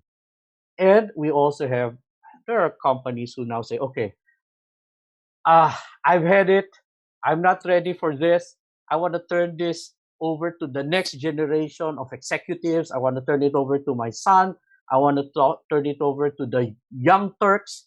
And that's where we say, okay, then maybe what they need is mentorship. Because mentorship means to say, it's now a paradigm. It's transcending already. It's a lot higher. It's transcending, and it's acclimatizing the management team and the executives on that level. So these are things that I'd also like to share to everyone out there, so that you can decide. For people in your organization, free knowledge, everybody, let's go for that one, fine. But if we want to start talking about, I want to move my business now, I want to move my team now, that's where you probably need to ask, okay, maybe we can talk to, let's look at it from a consultancy paradigm already. Let's talk to our team leaders already there. Then if it's about, okay, no, but we want to really get so serious now, okay, let's get our department heads together. Let's do between consulting and advisory. And if it's about, no, I want to turn this over to the new Turks, maybe we can take a look at the mentorship as well. Okay, so my good friends, I know I probably have eaten up a lot of your time, but I'm definitely eager to answer clarifications and questions as well, because this is not just for us, this is for everybody else, and I feel that is very important moving forward. Clarity. Okay, so Howell, I'll turn it over to you. Wow, thank you so much, Sir Ricky de Vera. Big hand for Sir Ricky, everyone. Well, 1 hour and 20 minutes of information, of insight, of your experience. Imagine distilling all your life's experiences and then giving it to us, pouring it generously to us for the past hour and 20 minutes. We are so blessed. Thank you for your generosity, Sir Ricky. Now, we'll give you 2 minutes to pause for a break. But in the meantime, we'd like to greet happy birthday, Joshua Generoso. Happy birthday! Happy birthday! Ayan. And so we're being flooded with thank yous and appreciation right now. Now, for all of you who have questions for Sir Ricky, kindly type your questions not at the chat box, but at the Q&A box. We will appreciate that a lot. And then when we return, after 2 minutes of our water break, coffee break, whatever break you want to have in the next 2 minutes, we'll be right back to answer the questions you'll be typing in at the Q&A box. Sa Facebook Live, pwede rin yan. Again, thank you so much. Don't go away. We'll be right back for another exciting, if not even more exciting, part of the program, which is we will hear from from Sir Ricky de Vera the answers to your questions. Thank you so much. Don't go away. We'll be right back. We promise.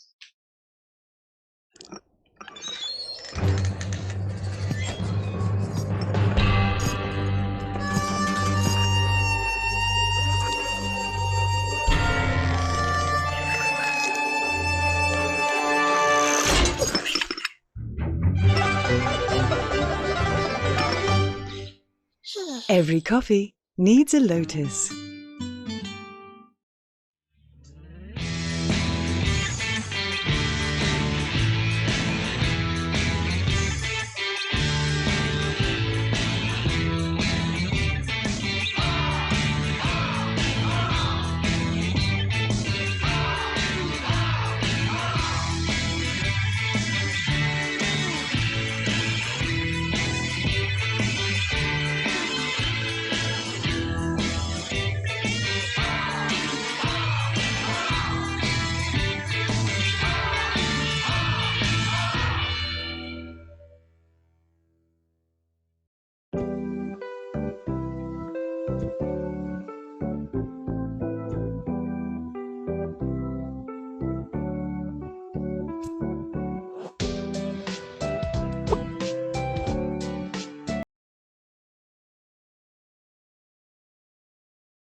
Welcome back to the second part of our, back to the work or the webinar we're doing right now. This is the second part.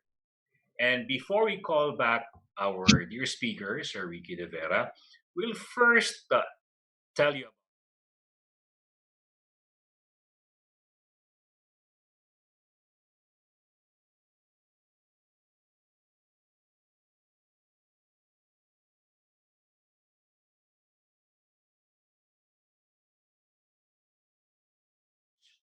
We are limited right now. Our hands are tied. COVID-19 scared a lot of businesses, organizations. Some are in temporary folding up.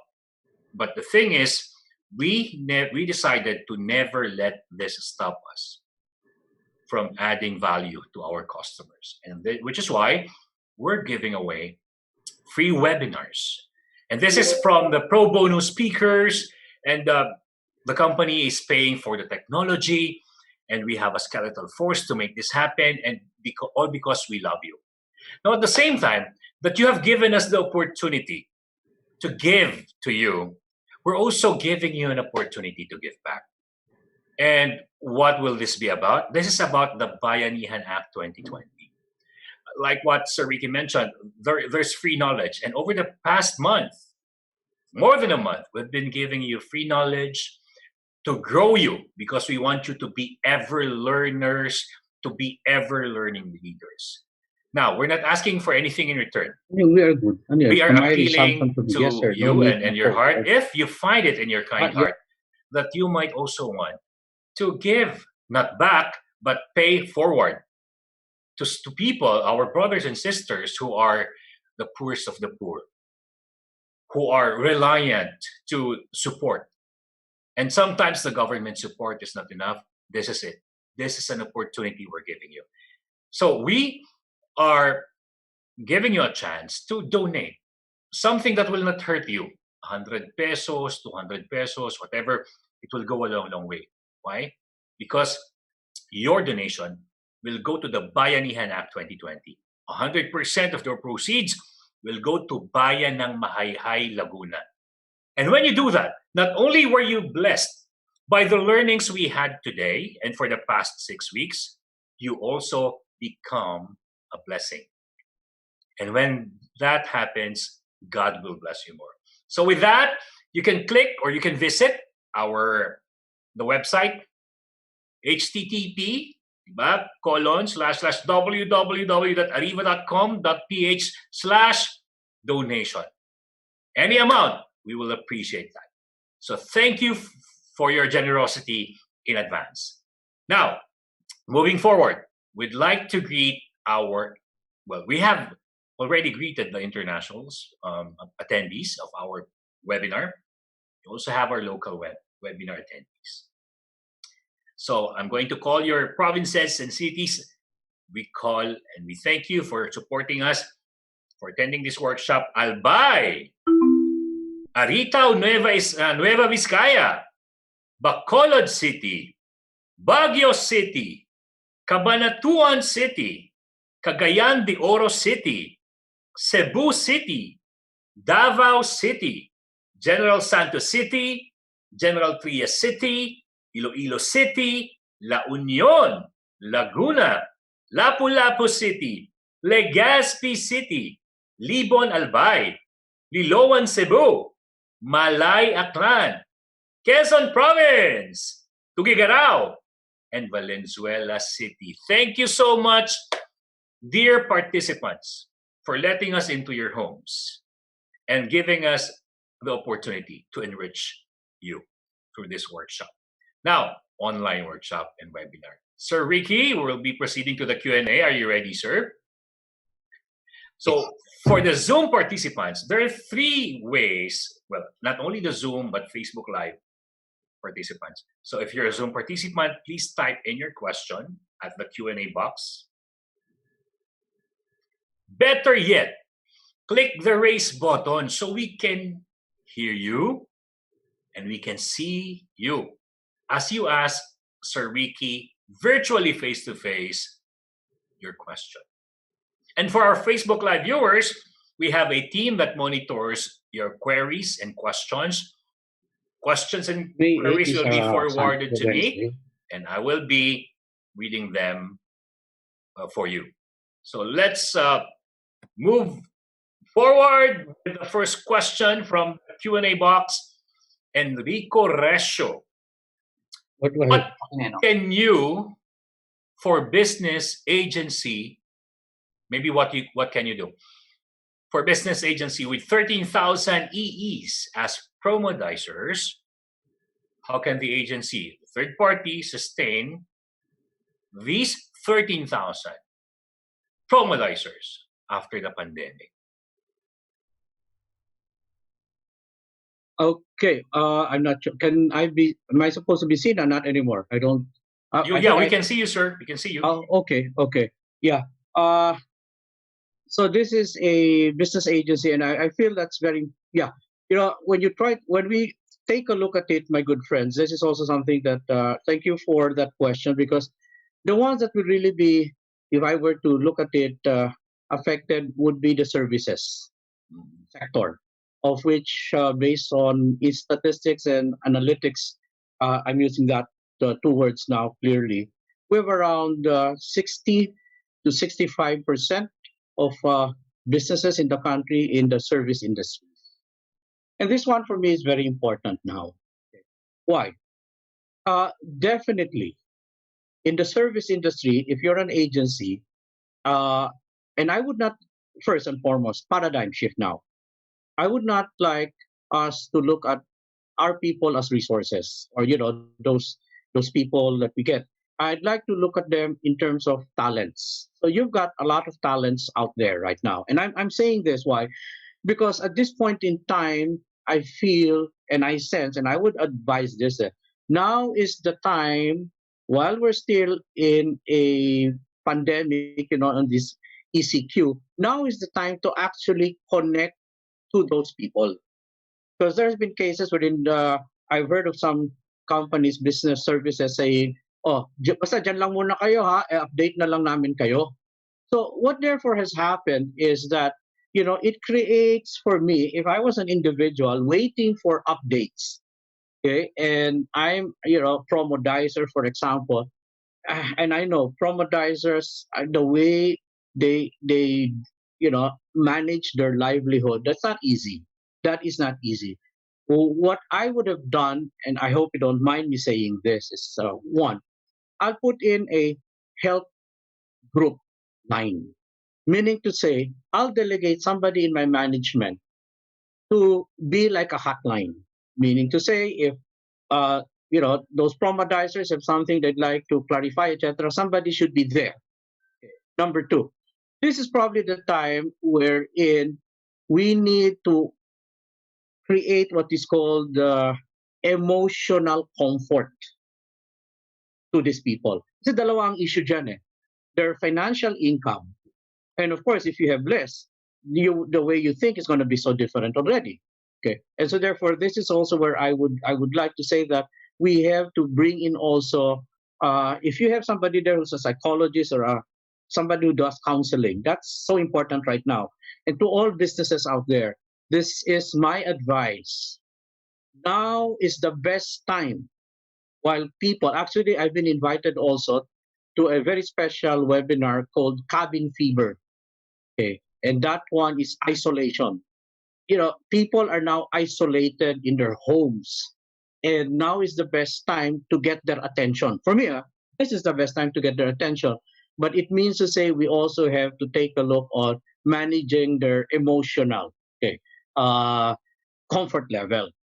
Now, at the same time, my good friends, this is where we have to ask ourselves of the promodizers, for example, that we have, what are their, what else can we ask them to support us in terms of skills, in terms of, if I were to call a specialization, because when you start talking of work, it is a specific job. But if you try to take a look, and if you have, and for me, it is very important, now is the best time to know your people better. So tama-tama itong question na yan eh. Now is the best time, not just to know your customers, but to know your people better. Go in terms of do online, like what we're doing right now. Do online, if I were to call it, do online connecting and asking them, Iha, ikaw, ano ba sa tingin mo? Ano pang maitutulong mo sa kumpanya natin? Ano pa, and for me, the way I see it, we probably will have to take a look at the job descriptions of our people, the job descriptions of those promodizers, okay? Because that's a given. As you move on to the post-pandemic, the new normal, I'm not saying the customers will not be there. They will be there, but their preferences would probably have been reshaped. So if I was the business, isipin ko din, okay, I have these people right now, I'm going to talk to them now. Now is the best time. I have their attention. How else can they support me? What else have I not and this is the sad part, Howell. I just like to share this. I've talked to a number of business owners. I've talked to a number of HR, even HR people. They don't really know very well their people. What they know is job description. But really, in terms of what's the emotional side of your people, what more can they give that you've never asked? So for me, that's what I would suggest. So the conditioning, we need to condition our people. And for me, I did mention that earlier. The way I see it, when we go out of this post-pandemic, we probably will not have the same number of people. And so therefore, now is the time to condition that already. Not in terms of fear, of course, but in terms of, you know what, you have value. That's already a coaching session. But that's what I would suggest. There's so much that we can do in the next 15 more days. Thank you so much, Sir Ricky. Anonymous attendee, we do monitoring to our cooperative affiliates physically. How can we be effective mentors using only emails and messengers, as most of our affiliates do not have access to the internet? So naka-mobile data lang sila. Hindi ba prepaid? Okay, interesting. Actually, I have a clarification for that one, because when I hear the word monitoring and mentoring, sir, mentoring. Mentoring. Okay, I'd like to clarify, because for me, mentoring would mean to say this one. I'd like to put this into perspective. When I do mentoring, I always ask the person, the mentee, do you want to be mentored? Okay, and that's what I'd like, and I hope you don't mind the person who was asking that question. Mentoring is not for everyone. I have been mentored. I've been through 3 mentors already. And I'll tell you the way the mentoring that was done to me is not something I liked, but it actually made me understand how I could become. So I'm not so sure whether the mentees actually were ready to be mentored. Okay. So, Okay. Sir Ricky, it seems like they have been doing this for a long time physically. Okay. And they're transitioning into virtual mentoring given the limitation of internet access.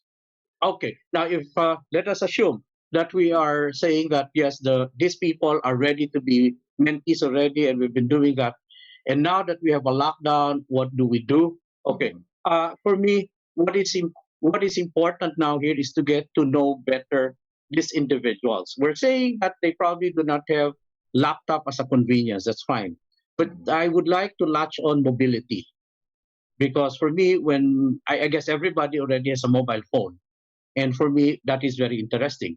Mobility, therefore, would mean to say, I would like to, therefore, get to connect with them through mobility, through, if I were to call it, for example, their FB, their personal messages. Okay. I probably should also be doing, and this one I'd like to suggest, why not develop, okay, structured questionnaires, okay, or if I were to call it templates that you give to your constituents, okay, but you don't ask them to answer it right away, because that needs time for them to think about, and then you ask them to email it back to you, okay, or to also clarify to you. So in other words, where I'm coming from now is, what is important for me now is more than the communication, the connectivity of having meaningful conversations. And therefore, that would mean to say that I would probably like to also suggest not everybody would have the same time clock, if you can follow me. So what is also interesting here is to understand as well what is the time clock of the people that I'm doing mentoring with.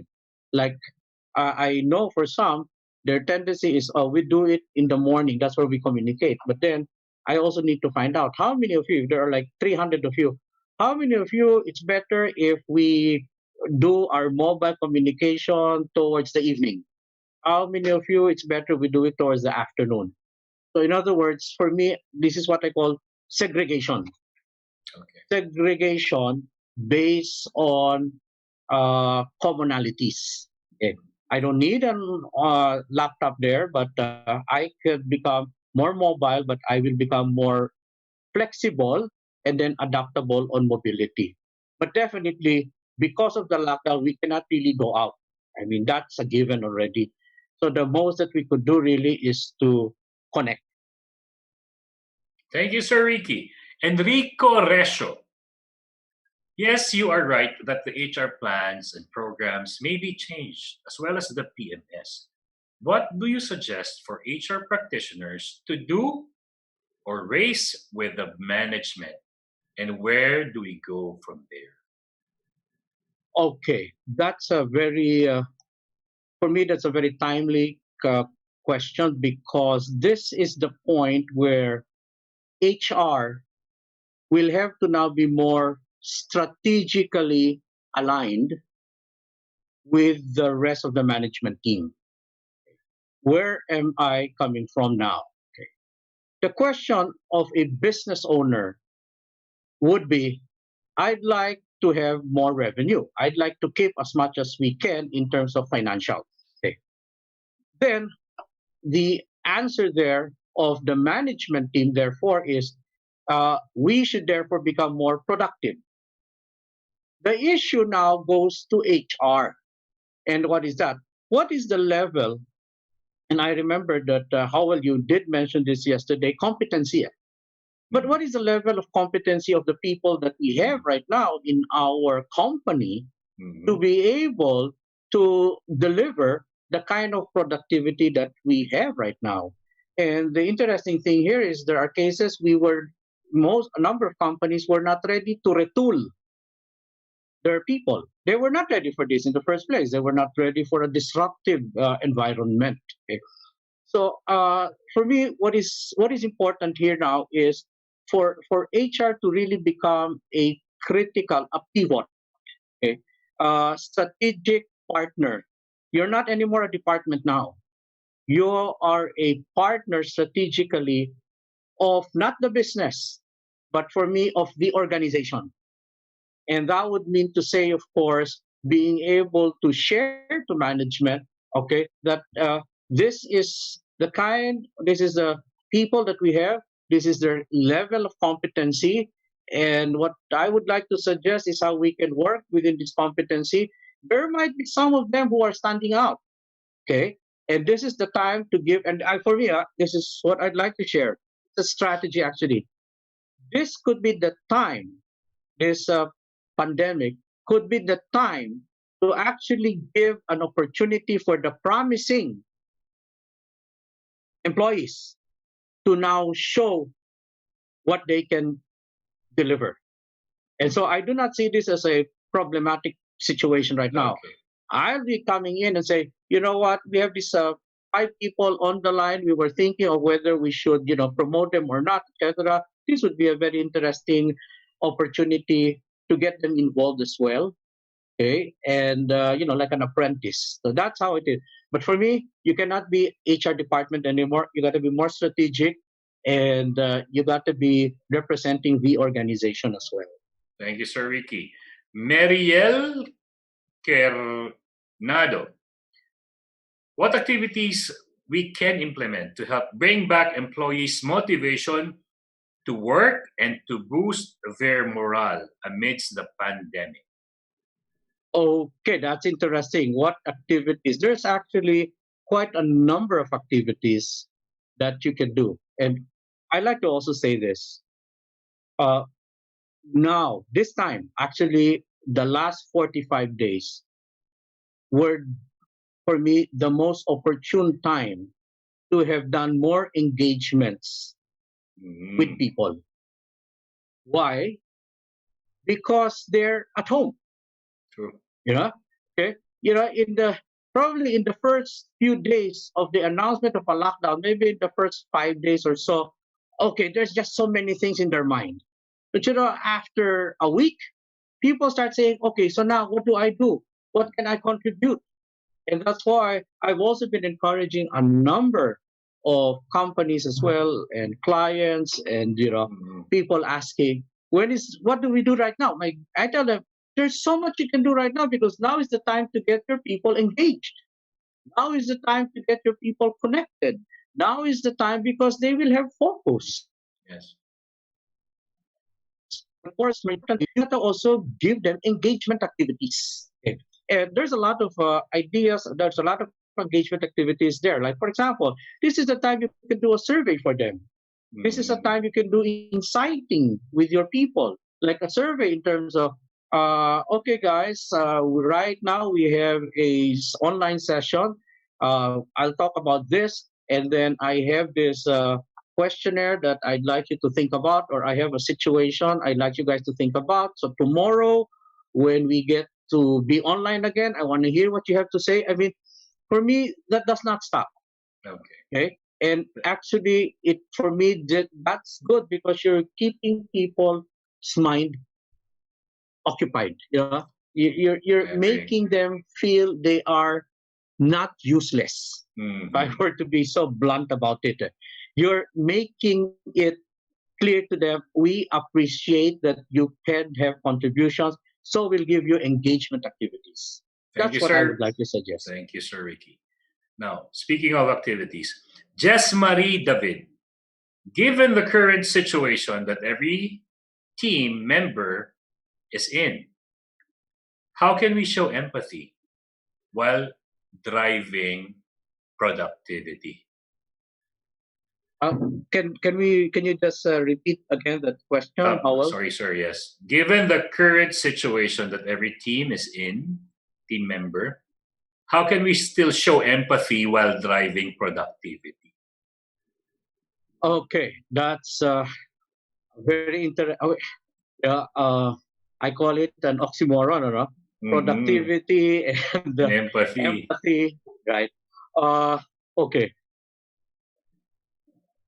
My take on that is this. For me, productivity is a formula. There is a formula for productivity. I'd like to just answer it from that perspective. If this formula is supported, then you're going to have performance. Okay. And I like it actually because the person is using productivity. As a professor, I always tell this to my classes. If I give an exam and my passing was 85 and one of you got 75, you're not a performer, but you are productive, 75%. And I realized when I use that, even those who got 80, they did not perform, but because they got 80 and I acknowledge it, it motivates them that, Prof, unlike other professors when they say we failed, in your case, no, you almost made it. You know where I'm coming from? My passing is 85. You got 80. I mean, if I say bluntly, you failed, patapos na ang usapan. And the people who get 60 will say, nag-study ka pa, bumagsak ka rin naman. Pre-preho na tayo, manood na lang tayo ng YouTube. Okay. So, for me, this is where I bring in the word sensitivity. We have to be sensitive, for me, as a leader of a team in sales. We got to be sensitive with the people who we work with. I agree. Not everybody will have the same comprehension level. I would say not everybody will be mature enough to actually understand what is happening right now. So I asked this question. It is so hard also to show empathy if we do not really know the people who we relate with. Don't get me wrong here. That's because if what we only know is their productivity, that's called measures. Measure mo lang ako eh. Okay, that's where it comes from. But if we take time and we say, okay, for me, can I just share this, Howell? Sure. In the FB live that I did yesterday during my birthday, I did share that my personality is I'm an introvert. My personality is I'm an introvert. Interesting. Right, which means to say an introvert is a person who avoids people, avoids crowd, does not really like to talk to people. That is my personality. But why is it that people say, but Ricky, Prof, you can talk to audiences, you can relate to senior officers, you can talk to international audiences. And I answer, because my personality is different from my attitude. I am an introvert, but my attitude tells me something different. Okay. And I'd like to answer therefore that question as well, that as a leader, you want productivity in your people, and I appreciate that. Because if you focus on productivity, it will lead to performance. But to be able to show empathy, and empathy has to be genuine, right? We cannot fake empathy. But if we are genuine in empathy, it also now challenges leaders to ask a question. How much do you know of the people that you work with? Are you only looking at metrics and measures? Productivity, or have you taken time to really know who they are as an individual? Okay, so that's where I'm coming from right now. And that is the reason why it's not easy to show empathy and still not get productivity. Okay, because for me, empathy is about really being able to connect to a person in terms of the uniqueness of an individual. But again, as I mentioned, personality is not attitude. And that's a very interesting discussion moving forward. Thank you so much, Sir Ricky. Florence Joy will be our Zoom live participant. Ayan, Florence Joy. Hello? Hello, Florence Joy. Yeah, Florence Joy. Yeah, I appreciate this because there's Joy and then there's Florence, Italy. Yes, oh. Right. Zoom live question. Ano, Sir Jeff, kumusta? Andyan ba? Madam President, andyan ba si Florence Joy for the Zoom live? Move on na tayo. Okay, anonymous attendee, how do we manage the KRAs with a new normal post-COVID? Do we reset? Okay, this is my advice. By the way, I'm very careful also on the terminologies I use. If I use suggest, it means to say I have not experienced it. I have read it. If I use advice, it means to say I am using it. Okay, so for our audiences out there as well, please be careful when you use the word suggest or advise. So my advice to the individual who was asking is this one. Okay. Key result areas. Okay. The way I sense it is that key result areas will not be the same. They will be modified. Okay.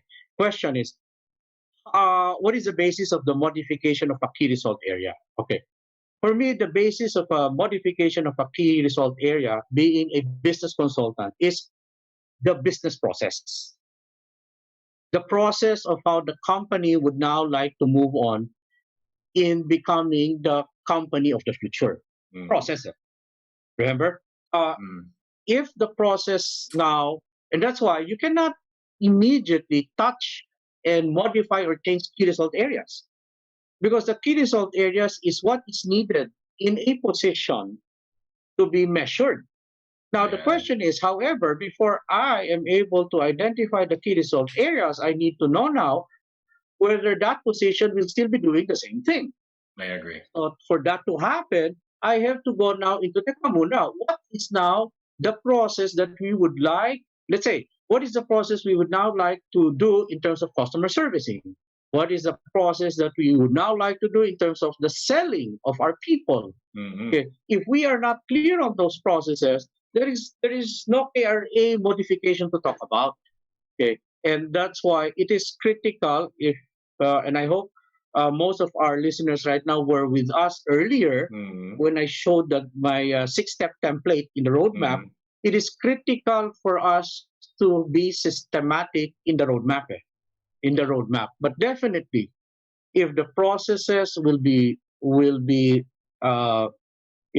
transformed, then I'll have to go into each position and ask myself, what therefore will be the key result areas of those positions moving forward. Wow. Thank you, Sir Ricky. You know what? Time flies so fast. 2 hours flew so fast. And we're down to our last question, Sir Ricky. Nakadalang oras na tayo, no? Okay, this is a... I'm sorry, I never realized that. I mean, I guess it's so, time flies so fast when there's so much to share. And you know that there's so many people out there who are very interested. I've been reading also the chat statements there. There's a well worth it now. Yung sharing, and I love it, my good friends. This is what I call my psychic income. Kasi as mentioned, walang financial income. This is not being paid, but this makes me feel good. I guess when Howell also shares, we consultants, we coaches, psychic is so important for us. So time flies so fast. Definitely. Do we still have a few more questions? Last question, sir.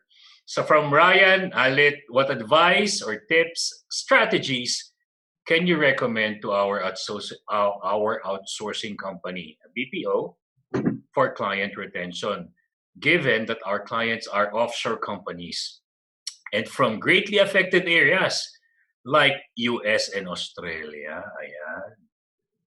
Anong advice natin? Okay. Thank you. That's very interesting. And this is where I'd like to come in from. You have to put yourself, particularly your outsourcing, you have to put yourself or your people into the mindset of understanding the environment of the customer.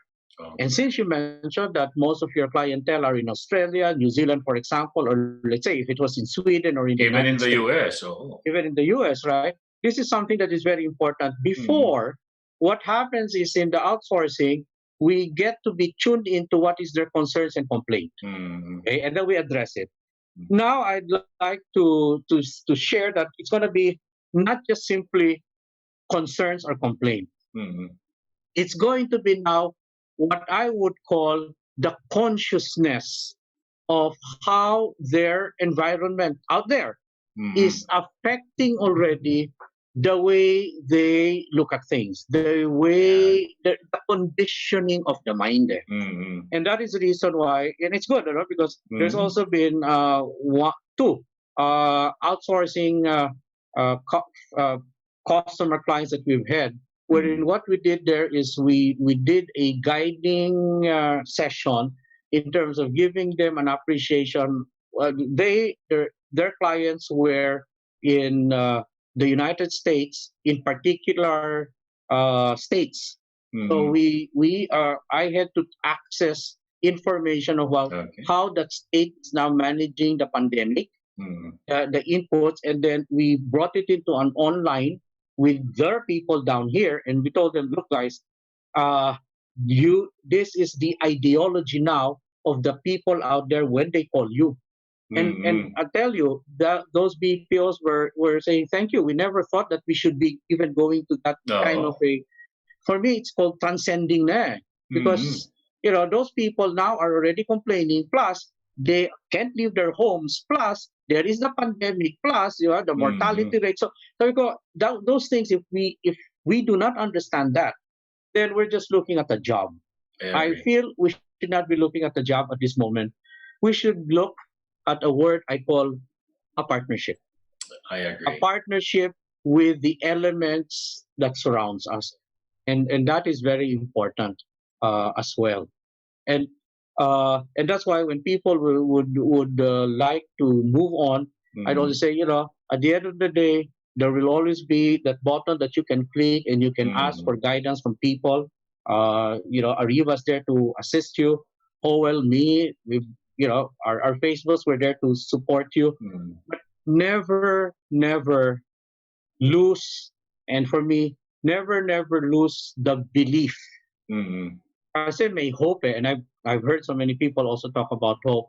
But for me, I'd like to put it in the belief that you are here and you're still alive for a purpose. Wow. Thank you, Sir Ricky. Big hand, everyone, for Sir Ricky De Vera, the birthday boy. Wow. Sir Ricky, do you have, last words you'd like to leave our participants before we turn this over to Miss Irish, our dear president? Okay, right. As I mentioned, my good friends, those who are viewing and listening, what we have shared is knowledge. The roadmap that we have shared is knowledge. Okay, the insights, these are knowledge.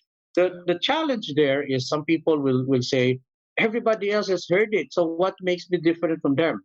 And I'd like to put it this way. Yes, everybody got the knowledge, but not everybody will get the learning. And for me, what is the learning? When you bring the knowledge to actual application. You know, and that's the reason why, don't get me wrong here, I love all the webinars that we're seeing right now. I really appreciate it all, but I have to be selective. True. Because otherwise, at the end of the day, with so much that is around, I might not be able to move on anymore. You know, you're flooded already with so much information. And for me, we got to understand this, my good friends. We do not have enough time to gather all the information. And moving forward, and this one, I'd like to share this because people appreciated it also when I said this. We do not live in a perfect world. If we lived in a perfect world, decisions should all be perfect. We do not. We live in a world that is constantly changing. And because it's constantly changing, there is nothing wrong if you make a decision and it did not turn out correctly for me. Because we live in an imperfect world. But what is important is you make a decision. If it is right, wonderful, you're successful. If it did not turn out right, you now have wisdom. And what is Wow. that? Diba? Wisdom is now I know what not to do because that was my decision. And I guess that's for me very important. Otherwise, we will stop making those decisions. We will stop making the next steps. We got to move on, my good friends. And that's why I tell people I'd rather talk about inciting, I'd rather talk about internalization and not waste time because time is also of the essence. Thank you so much, Sir Ricky. Again, big hand for our resource speaker, internationally renowned, highly sought after in Asia and the Philippines and the world. Just one thing else I'd like to mention. I also have some motivational posters that I post in my FB. So if some people would like, they can do that. Okay. Okay. Good.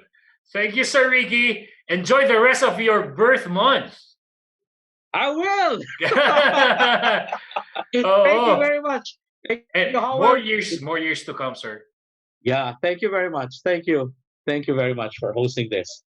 Again, everyone, that was our speaker for the day, the birthday boy, internationally renowned, well-decorated, still humble Filipino speaker, Sir Ricky. Maraming salamat po.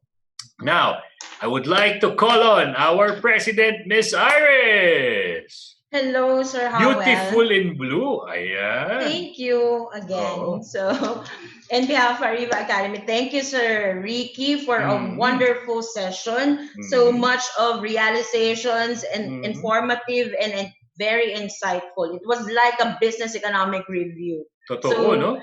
Yes, Sir Ricky gave us a roadmap of planning and facing a VUCA environment. So with that, Sir Ricky, thank you so much. Thank you, Sir Ricky. And in my, from my end naman, and in my case, what I really loved, yung sinabi niyang ang daming free knowledge. Totoo naman, ano? Parang everyday, kung makikita ko sa newsfeed, for 20 free webinars. Pero yung magandang sinabi niya, from free knowledge, higher than that is consultant, and then advisor, and then mentor. And that's how we make good use of what's available out there to learn how to not only filter, but make use of all those learnings, not knowledge, but learnings, which we can apply to improve the world. So maraming salamat. I agree. Miss Irish. Thank you so much also, Sir Howell. I'll be seeing you tomorrow morning. We have 2 sessions? Yes, for our HR Virtual Summit, PH. Ayan. Okay? Thank you so much for moderating Thank you so much. session. Okay, and for you guys, this is not yet the end of our e-learning session. We would like to thank our following win-win sponsors.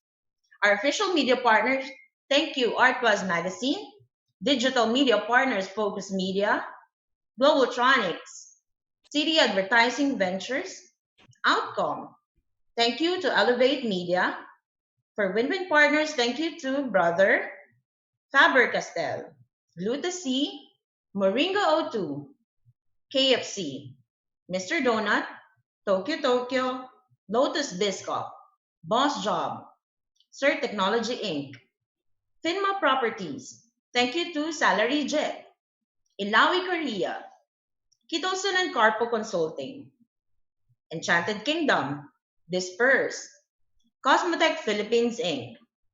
And if you want to place your ads here, advertise your company, your logo, your services, please do email us at marketing@ariva.com.ph. Don't forget to like us on Facebook. It's Ariva Academy Philippines Inc. Please scan this QR code and this will be directed to our Facebook page. So don't forget to like us. And of course, for those of you who want to watch the replay of our session today and our previous e-learning sessions, please do subscribe to our YouTube channel. It's Ariva Academy and Ariva Talks. Again, it's Ariva Academy and Ariva Talks. It's a library of e-learning sessions that we had before. So please do subscribe. And for our upcoming online learning sessions, we would like to invite you on our next series for the HR Virtual Summit PH 2020. We have upcoming sessions, back-to-back sessions with international and local subject matter experts. Join us. This will be tomorrow, Thursday, April 30, for the morning session. Leverage HR technology to power up innovation, and we have invited an international speaker from Australia, Miss Philippa Pip Penfold. And in the afternoon, yes, we have invited Dr. Indigo Triplet from Malaysia. She will be discussing from surviving to thriving in the new normal. And of course, another session from Professor Ricky De Vera, the VUCA Leadership Transforming a COVID-19 Situation. This will be on May 4, 3 to 4:30 p.m. Don't forget to register again. And on May 6, Wednesday, we have invited Miss Sally Foley Lewis. She is from Australia, and she will be discussing leading productively in turbulent times. And we would like to invite you on e-learning forum.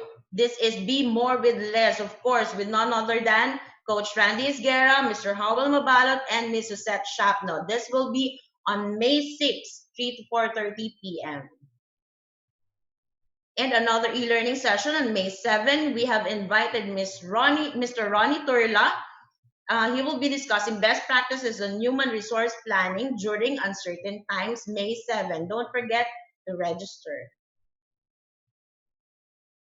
We would like to invite you on e-learning masterclass, online selling from home, how to use FB, IG, and LinkedIn for your business. This will be conducted by none other than the Asia's millennial guru, Jonathan Yabut. This is only on May 7, 499 pesos. We would like to invite you on May 8th.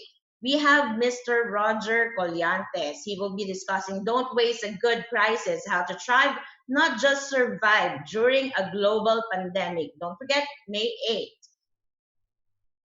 Another e-learning masterclass from Mr. Jonathan Yabut, leading a work-from-home workforce, how to manage and develop remote teams, May 14, Thursday.